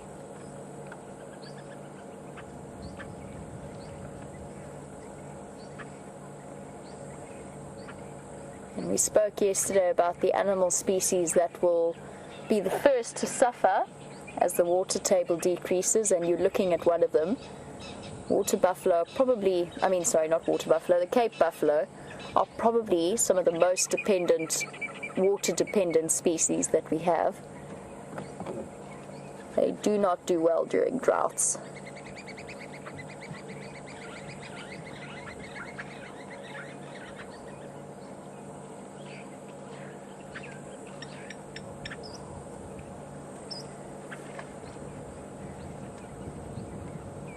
I haven't seen any more signs of impala, but I was in the middle of chatting to Donna, and there's a chance that Donna didn't fully hear the answer to my to her question when I was answering it earlier. So Donna, in answer to your question as to when impala will have their babies, it will be around somewhere in the next 2 to 3 weeks, maybe a little bit longer depending on the rains, but I would say about 3 weeks would be your safest bet. Those ewes are looking enormous, and it is incredible to see how it all happens practically in the duration of about 3 days. Almost every single ewe will have had their babies. We'll be watching them wobble around on very spindly looking legs just moments after their births. It's incredible to see.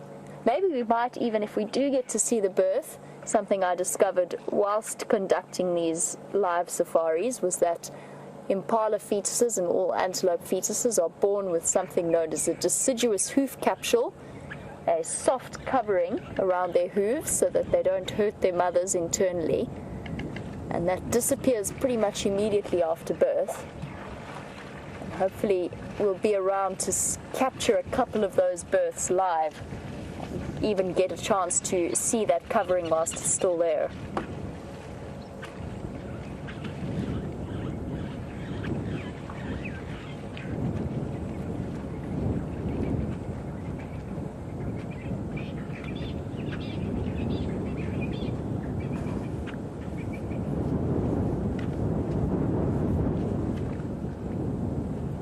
I've heard many stories of some of the incredible sightings that the viewers have had over the last year and years of these wild safaris.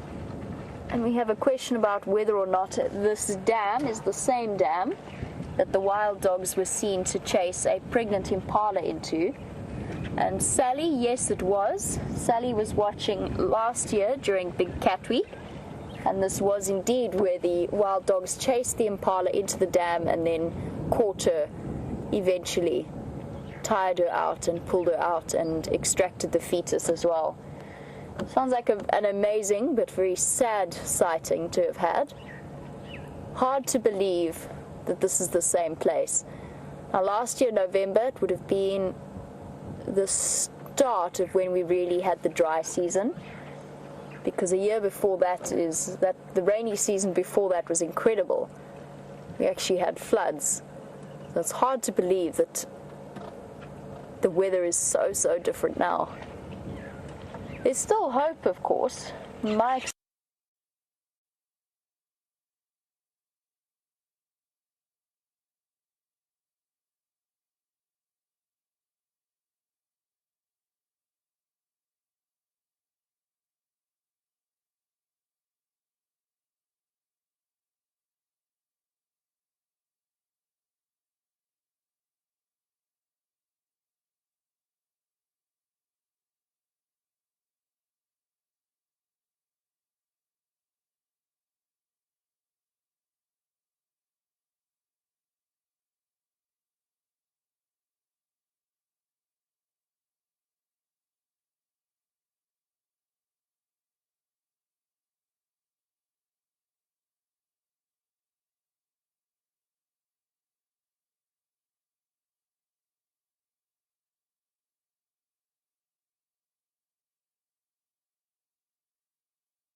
Yep, definitely that variable bush willow that James was chatting about. She is devouring it. Generally, if you watch the way that elephants eat, although they appear to do plenty of damage, chances are if they don't knock the tree down, for the most part they'll feed on it, but leave plenty of leaves and branches for the tree to recover.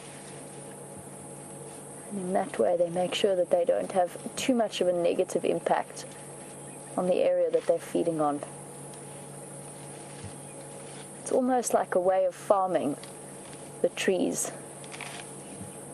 Keeps them from getting too dense and overriding the grass and stopping the sunlight from reaching the smaller plants at the base, but still allows the trees to grow and develop.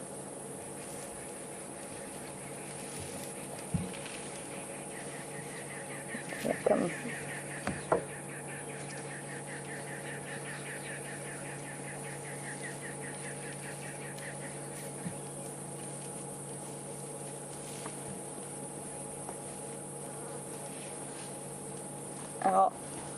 Oh, here comes a little one. Is that your baby? Coming for a drink. And as we watch elephant herds, we're usually accompanied by the steady thud of their dung. And as Sean says, they excrete or defecate about 40% of the food that they eat. That's a lot of wastage that happens with a lot of undigested material. Sean, you were wondering if anything else comes and feeds on elephant dung. Well, the top of my answers would be yes. My dog Lexi loves it. She really enjoys it for some reason, and then decides to come up and give us a big sloppy kiss. But in terms of the grass material, not really, but especially in marula season, you'll find that elephants gobble up the fruit and they barely chew it, especially the older ones whose teeth have worn down. And you can even find complete full marula fruits in their dung. And then lots of animals will come and pick through it. You'll also see the hornbills digging through to get hold of things like termites that are then eating the plant material in the elephant's dung. So there's a whole ecosystem in a dung ball, because of course then the dung beetles will come along and start rolling the dung and then laying their eggs, and the larvae will rely on all of the nutrients from the undigested elephant food.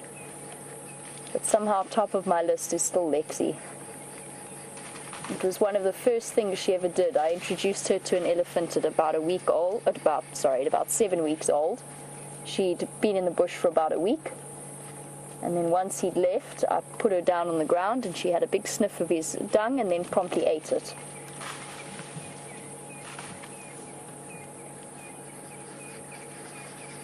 The other thing that you'll see digging through elephant dung is squirrels. And I mentioned the marula fruit that they swallow undigested. And what will happen is if nothing else eats that marula fruit, then the marula fruit will rot away, leaving that incredible seed that is phenomenally rich in seed oils. And squirrels love them. I'm sure that at some point in your live drives you will have seen a marula seed with the little holes in it that have been popped open so that the squirrel can get to the kernel, and they're beautifully adapted for being able to do that. And some of the oldest tools that have been found in South Africa in terms of civilizations have been tools adapted for doing something really similar to what the squirrel tooth does, so popping open those seeds and getting to those oils. Incredibly nutritious, but very difficult to get to. These have really tucked themselves away in there. Let's see if by shuffling forward we can get another view of them. Maybe shuffle is not the right word. Wendy doesn't really shuffle.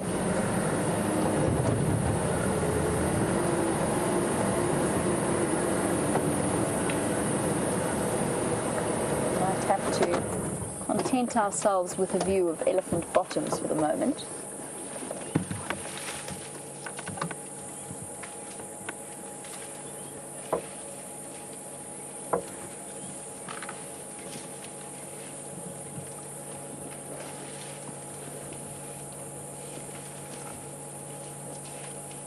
Not only is elephant dung an important source of food, but in times like this drought, which we've chatted about, it can be quite useful as well in terms of pushing over trees and getting to green leaves at the top that the other animals might otherwise not have access to. And quite often you'll get animals like elants and kudus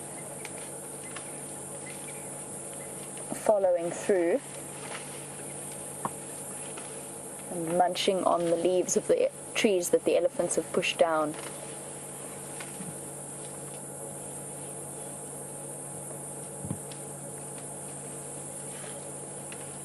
They're all absolutely loving that bush willow. Clustered around it, there must be about 5 elephants around there.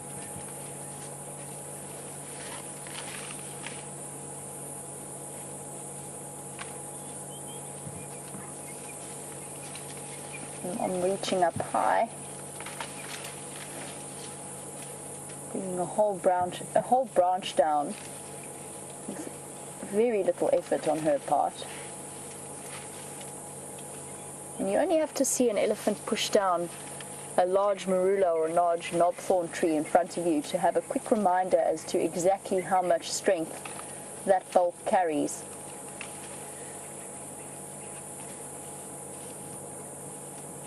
When you 5 tons of elephant, a couple of 100 kilograms of tree is really not too much of a problem.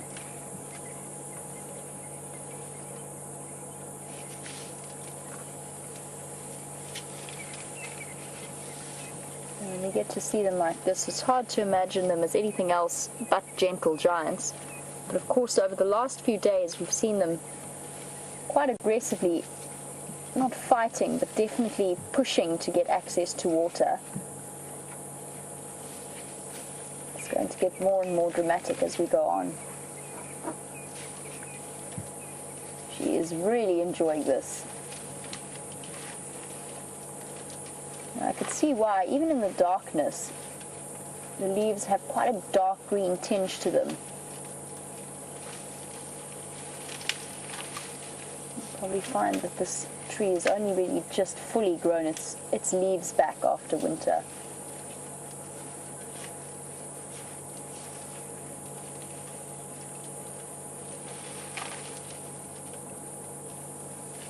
You can see that beautiful forehead profile as we're looking at her now.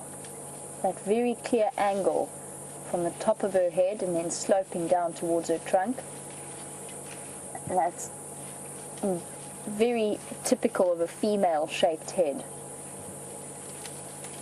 Interesting how male and female elephants have differently shaped heads. The males are much rounder. They don't really have that jolting angle. And I don't know why.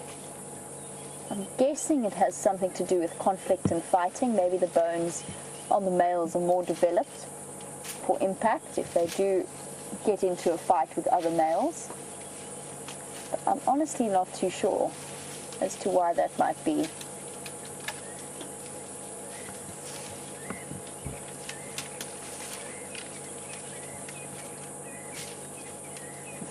The little one's got some tree on its back. Just a bit of a leaf. It is getting...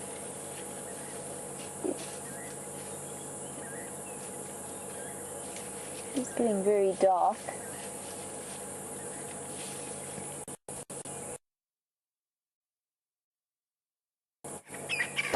Now, Kim's asked an interesting question about elephants in relation to bees, and it's something that I was asked when I first started working at WildEarth, and I said I didn't believe it was possible. And it's not actually that necessarily that they get attacked, but elephants are uncomfortable around bees, apparently, especially beehives. And one of the viewers very kindly sent me an article about it was a way of experimenting with keeping elephants, or looking for a way to keep elephants out of people's crops and out of people's fields, because obviously that is inevitably going to bring elephants into contact and into conflict with people if they start going through their crop fields. And so one of the methods that they've been experimenting with is to put beehives around the boundaries as a way of deterring elephants. And it has actually shown some success. There's something about bees that elephants don't like. And you'll find it as well. We saw it with the wild dogs. It's the smell and the little shapes running around them like wild dog do. We saw how strong the elephants' reactions were to that. And apparently they're also quite scared of mice. I know that sounds like an old wives' tale, but it has actually been tested before that they get a fright because they can't quite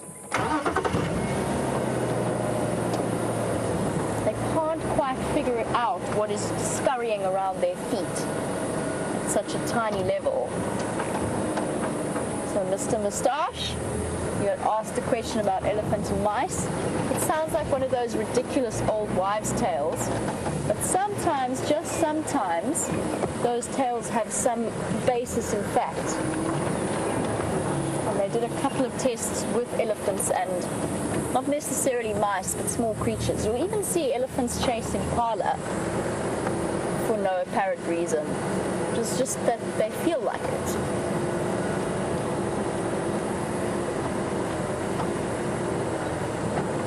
Alright, baby. It's okay. I won't come any closer.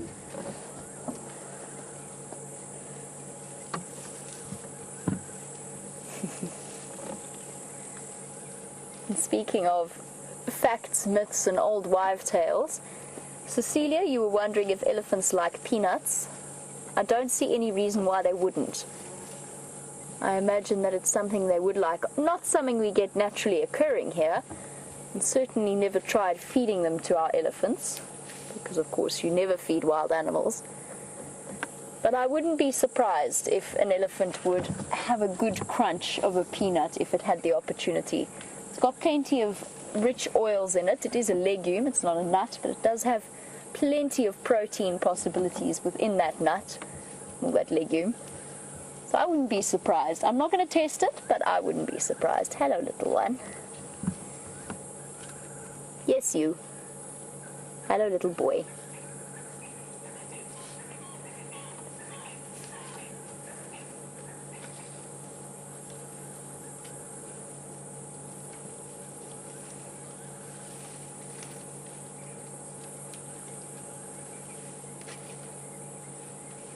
One thing we've been very lucky to enjoy over the last few weeks is the odd sighting of baby elephants fast asleep flat out on the ground. But Ravi, who's watching all the way in New York, he wanted to know how the adults sleep. Do they lie down? And if they do, wouldn't that make their youngsters more vulnerable to attack by predators? The answer is yes, they do. I have seen adults lie down. They can sleep standing up, but I have seen them lying down flat on their sides, fast asleep, occasionally shifting. They can't maintain that for too long because the weight of their body can actually do quite serious damage to their lungs and to their organs, but they will shift around. So quite often what you'll find is they'll go to sleep leaning against a tree or a termite mound just to make things easier to get up. And then quite often they spend most of their time sleeping standing up. And I've seen them do it. They'll go and they'll rest their head like this against a tree and go to sleep. It's incredible to see, but they do it. In terms of being vulnerable, that's why a herd is so useful, because not all of them will sleep at one time. So if they've got youngsters with them, they'll form a nice defensive circle, and then they'll take turns to go to sleep. So tonight, as we're slowly watching it get darker and darker, they will find a nice thick patch. They'll probably alternate between feeding a little bit, especially because it is so hot, and then some of the adults will spend some time sleeping. And we've seen them do it in the middle of the day as well, tucked away in the bushes. Got one more or two more coming across the road. I think this female with some impressively long straight tusks. There's the little one. I'll shift a little bit. Oh, you can stay there. Balancing on the edge of the ditch there.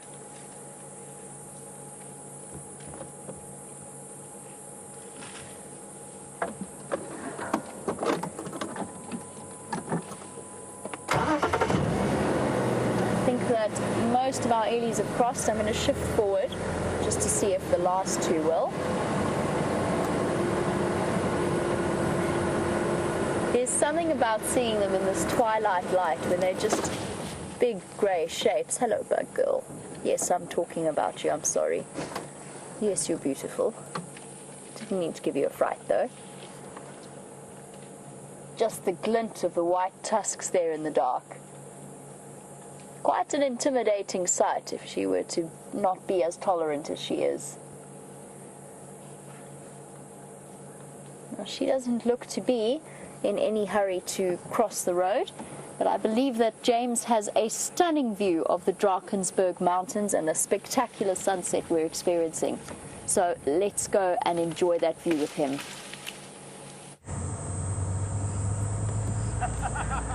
Right, now everybody, as we came live there, you may have heard some laughing in the background. That wasn't because there's a fire, and as you can see, that fire is absolutely massive.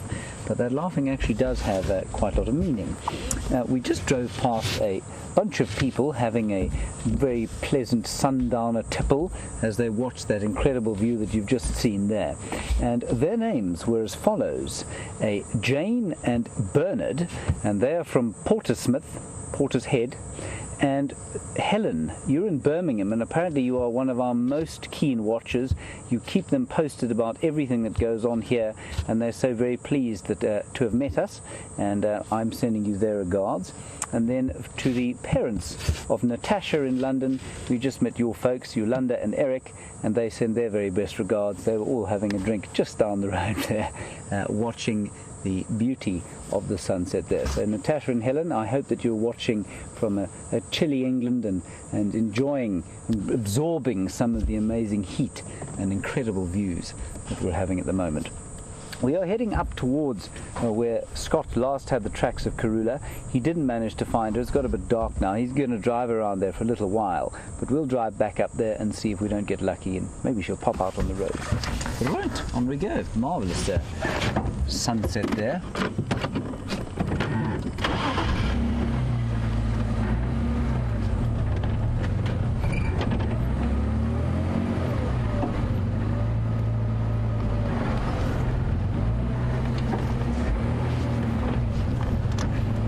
Now, also in the United Kingdom, one of our regular watchers is Ashley in Derby. And Ashley, you want to know what it is, what are my favourite putt course is when I'm on drive. Putt course, of course, means road food, everybody. And it's in Afrikaans, putt course. I don't normally eat while we're on drive. I try to avoid it because, I mean, I get things stuck in my teeth, and then it's just very unattractive when I try and talk to you as we go along. But I do so love to find natural fruits in the bush. I find it such a rare and amazing pleasure to be able to pick a fruit from the bush and eat it and enjoy it and feel slightly satisfied by it. So that's what I eat when we're on drive. Otherwise I don't eat a huge amount. A bit of biltong or nuts are my favorite sort of sundowner snack.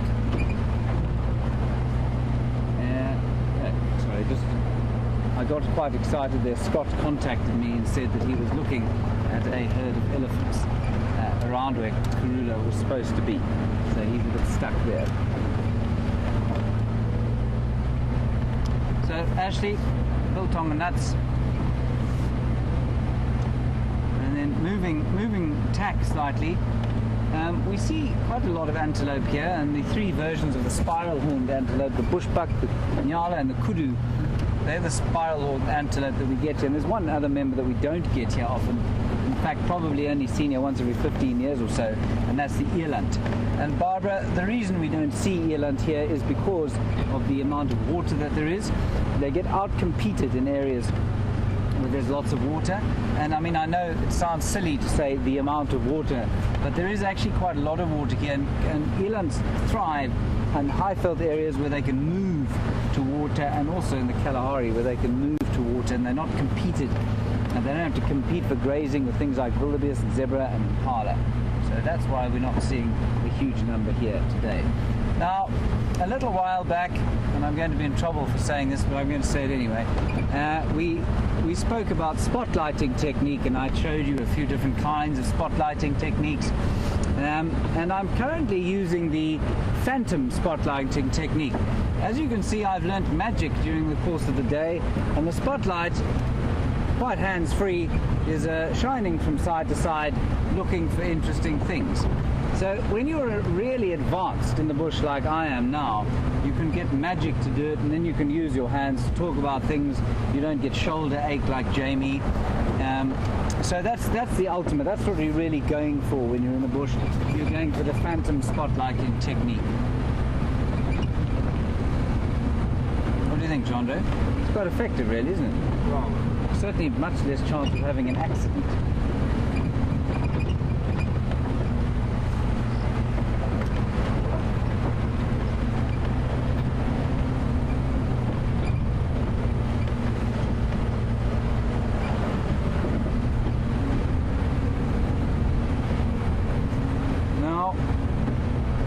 Many of you would have noticed that we haven't been visiting a hyena den of late. And Laura in Pennsylvania, you want to know if there's time for visit now, or have we visited recently? We haven't. And that's simply, Laura, because it's moved to a place where we cannot get a car into. Brent found it on foot the other day, and it's in a block, quite a similar area where Karula often goes, and that's why we often can't follow her for very long. Lots of drainage lines and kind of small rocky cliffs, but you just cannot get a vehicle in there. So I'm afraid that's why we haven't been to see the hyenas of late. Laura, sorry about that. They will move again at some stage, and then we'll find them again. Hopefully it'll be in a more accessible spot.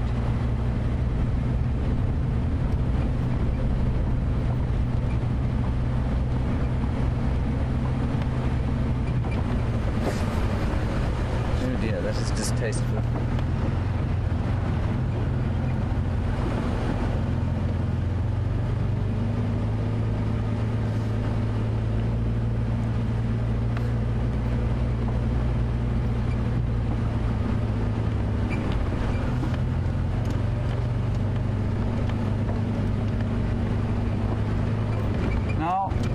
One of the things that people are the most afraid of when they come to Africa is the great swarm of snakes that we have around here.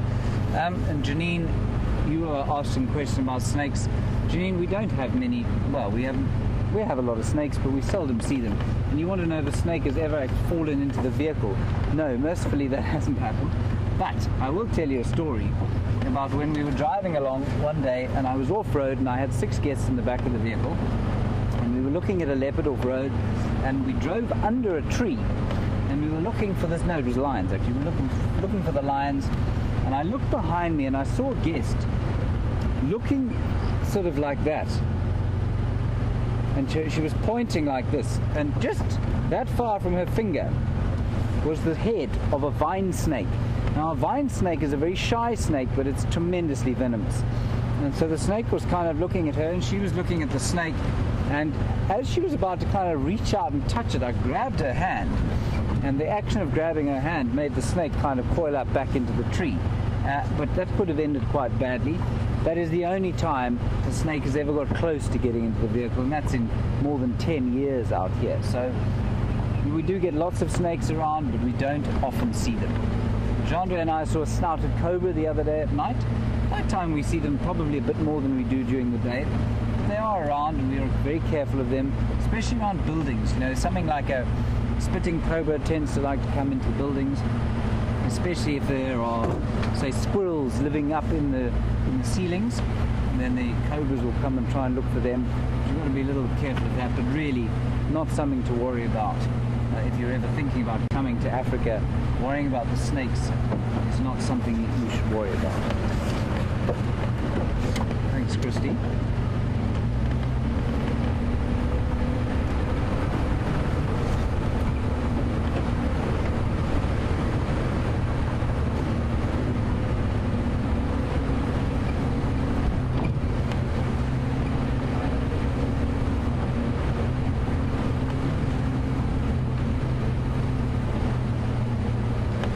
Well, this is a very fascinating inquiry from Scotland. Angela,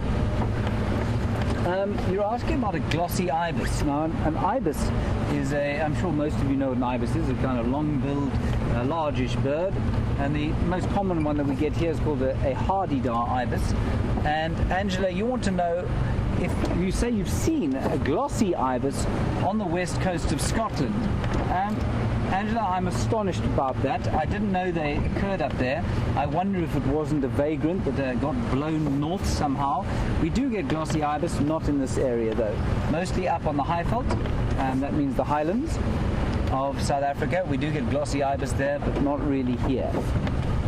I'm really fascinated that it was a glossy ibis up in Scotland. Thanks, Angela.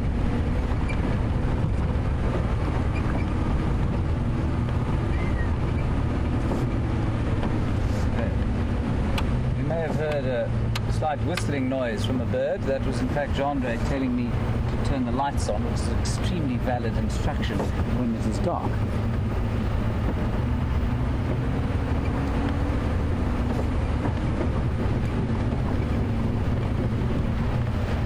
Oh wow. Shine here. Just gently. No, okay, that's fine. Can you get a picture there, Jean-Andre? There is a Senegal lapwing and it's on its nest. You can see the eggs just underneath it, and it's going to sit down again or disappear. Look at that. Isn't that amazing?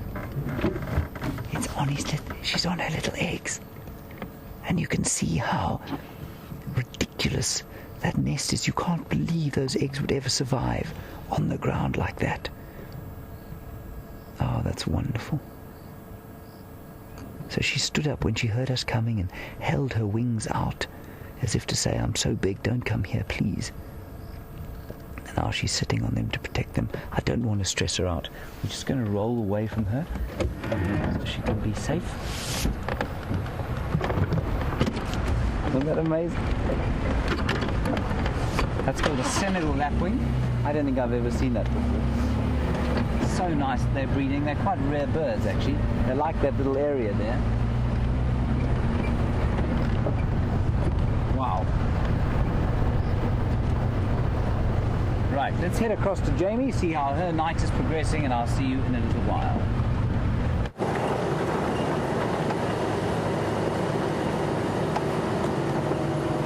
It's been quite a quiet afternoon, but we still have some questions that came through about our Maribou storks that we got to see. And it's always special to see birds that are actually quite phenomenally endangered out here in the South African Lowveld. And as I mentioned, there are carrion birds. And Vernie, who's watching all the way from Zimbabwe, which is one of South Africa's neighboring countries. Bernie, you wanted to know, where do marabous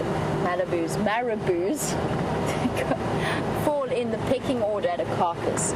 So there's a natural hierarchy within vultures. It goes leopard-faced, white-backed, along with Cape vulture, sort of on the same level, and then the hooded vulture underneath. Now, for the most part, Maribou are nice and big and solid. So they are probably even capable of fending off a couple of whitebacks or a couple of Cape vultures. With one or more leopard-faced, I think they'd face a challenge. And they'd have to really, really fight for their place in the pecking order. Oh, there's a bush baby that's a nice clear view. I'm hoping it's going to stay. Please stay, please stay, please stay. He's right in the middle of where my spotlight is. Sorry, Vernie, I'll be with your question now. Hello, little one. Perfect. You can see it climbing up a very clear flaky bark acacia or flaky thorn. And it's munching away on the sap of the tree. You can see all that red stuff coming out. That's what it's after. Oh, bounce. Bounce, bounce, bounce. And disappeared off. We can continue on with our Maribou stork questions for the moment. But that was a nice, sweet interlude. Now, in terms of pecking order, they definitely could compete. They're big birds, they've got very big bills.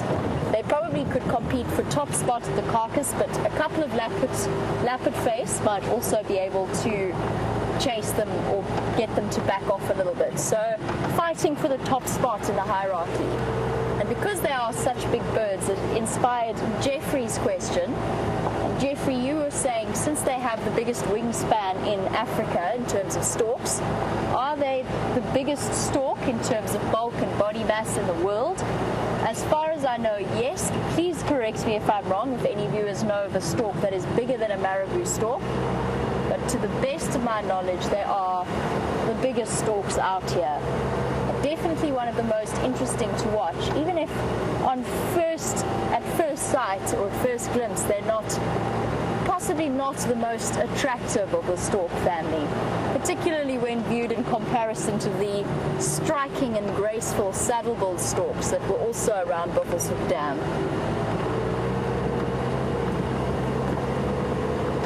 Nonetheless, a very valuable bird, and their role should never ever be overlooked or not given enough credit for what it's due.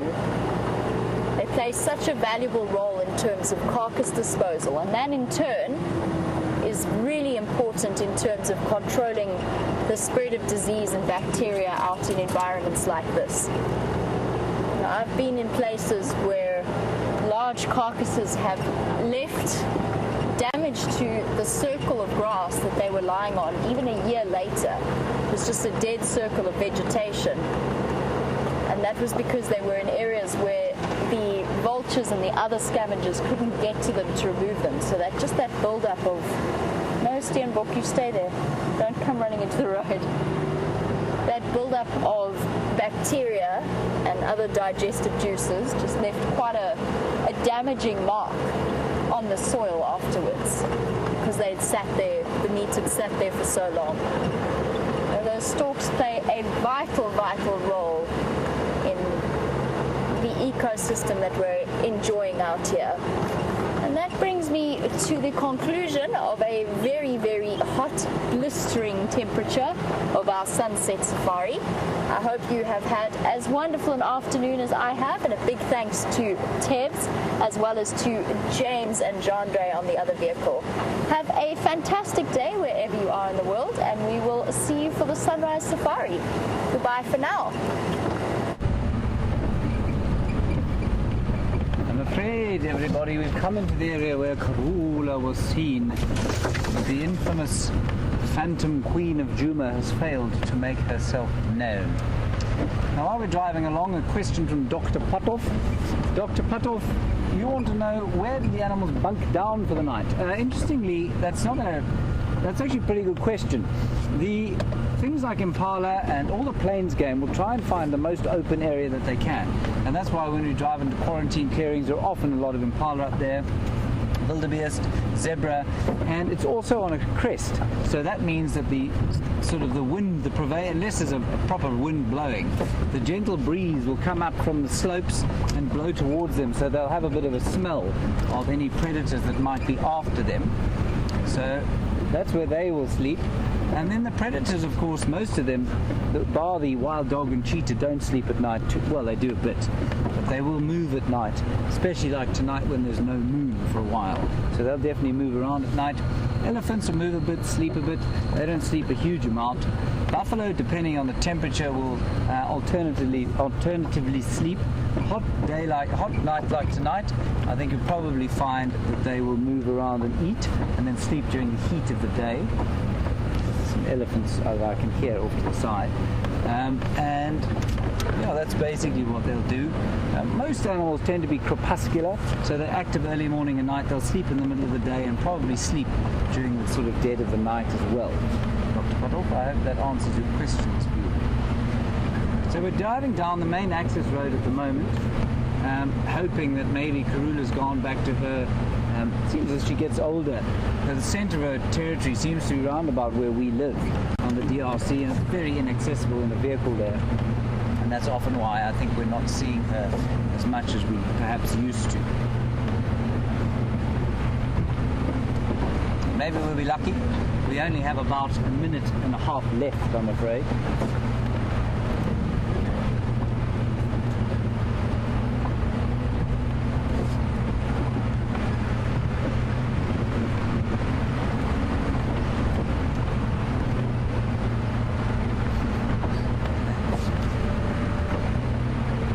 You want to know if I'll make another behind-the-scenes video and sing again? Yes, I'm sure that the little Instagram videos will come fairly soon, and there are a couple of slightly longer ones in the editing, in the cutting room, as it were. So hopefully fairly soon we'll have something to show you from behind the scenes.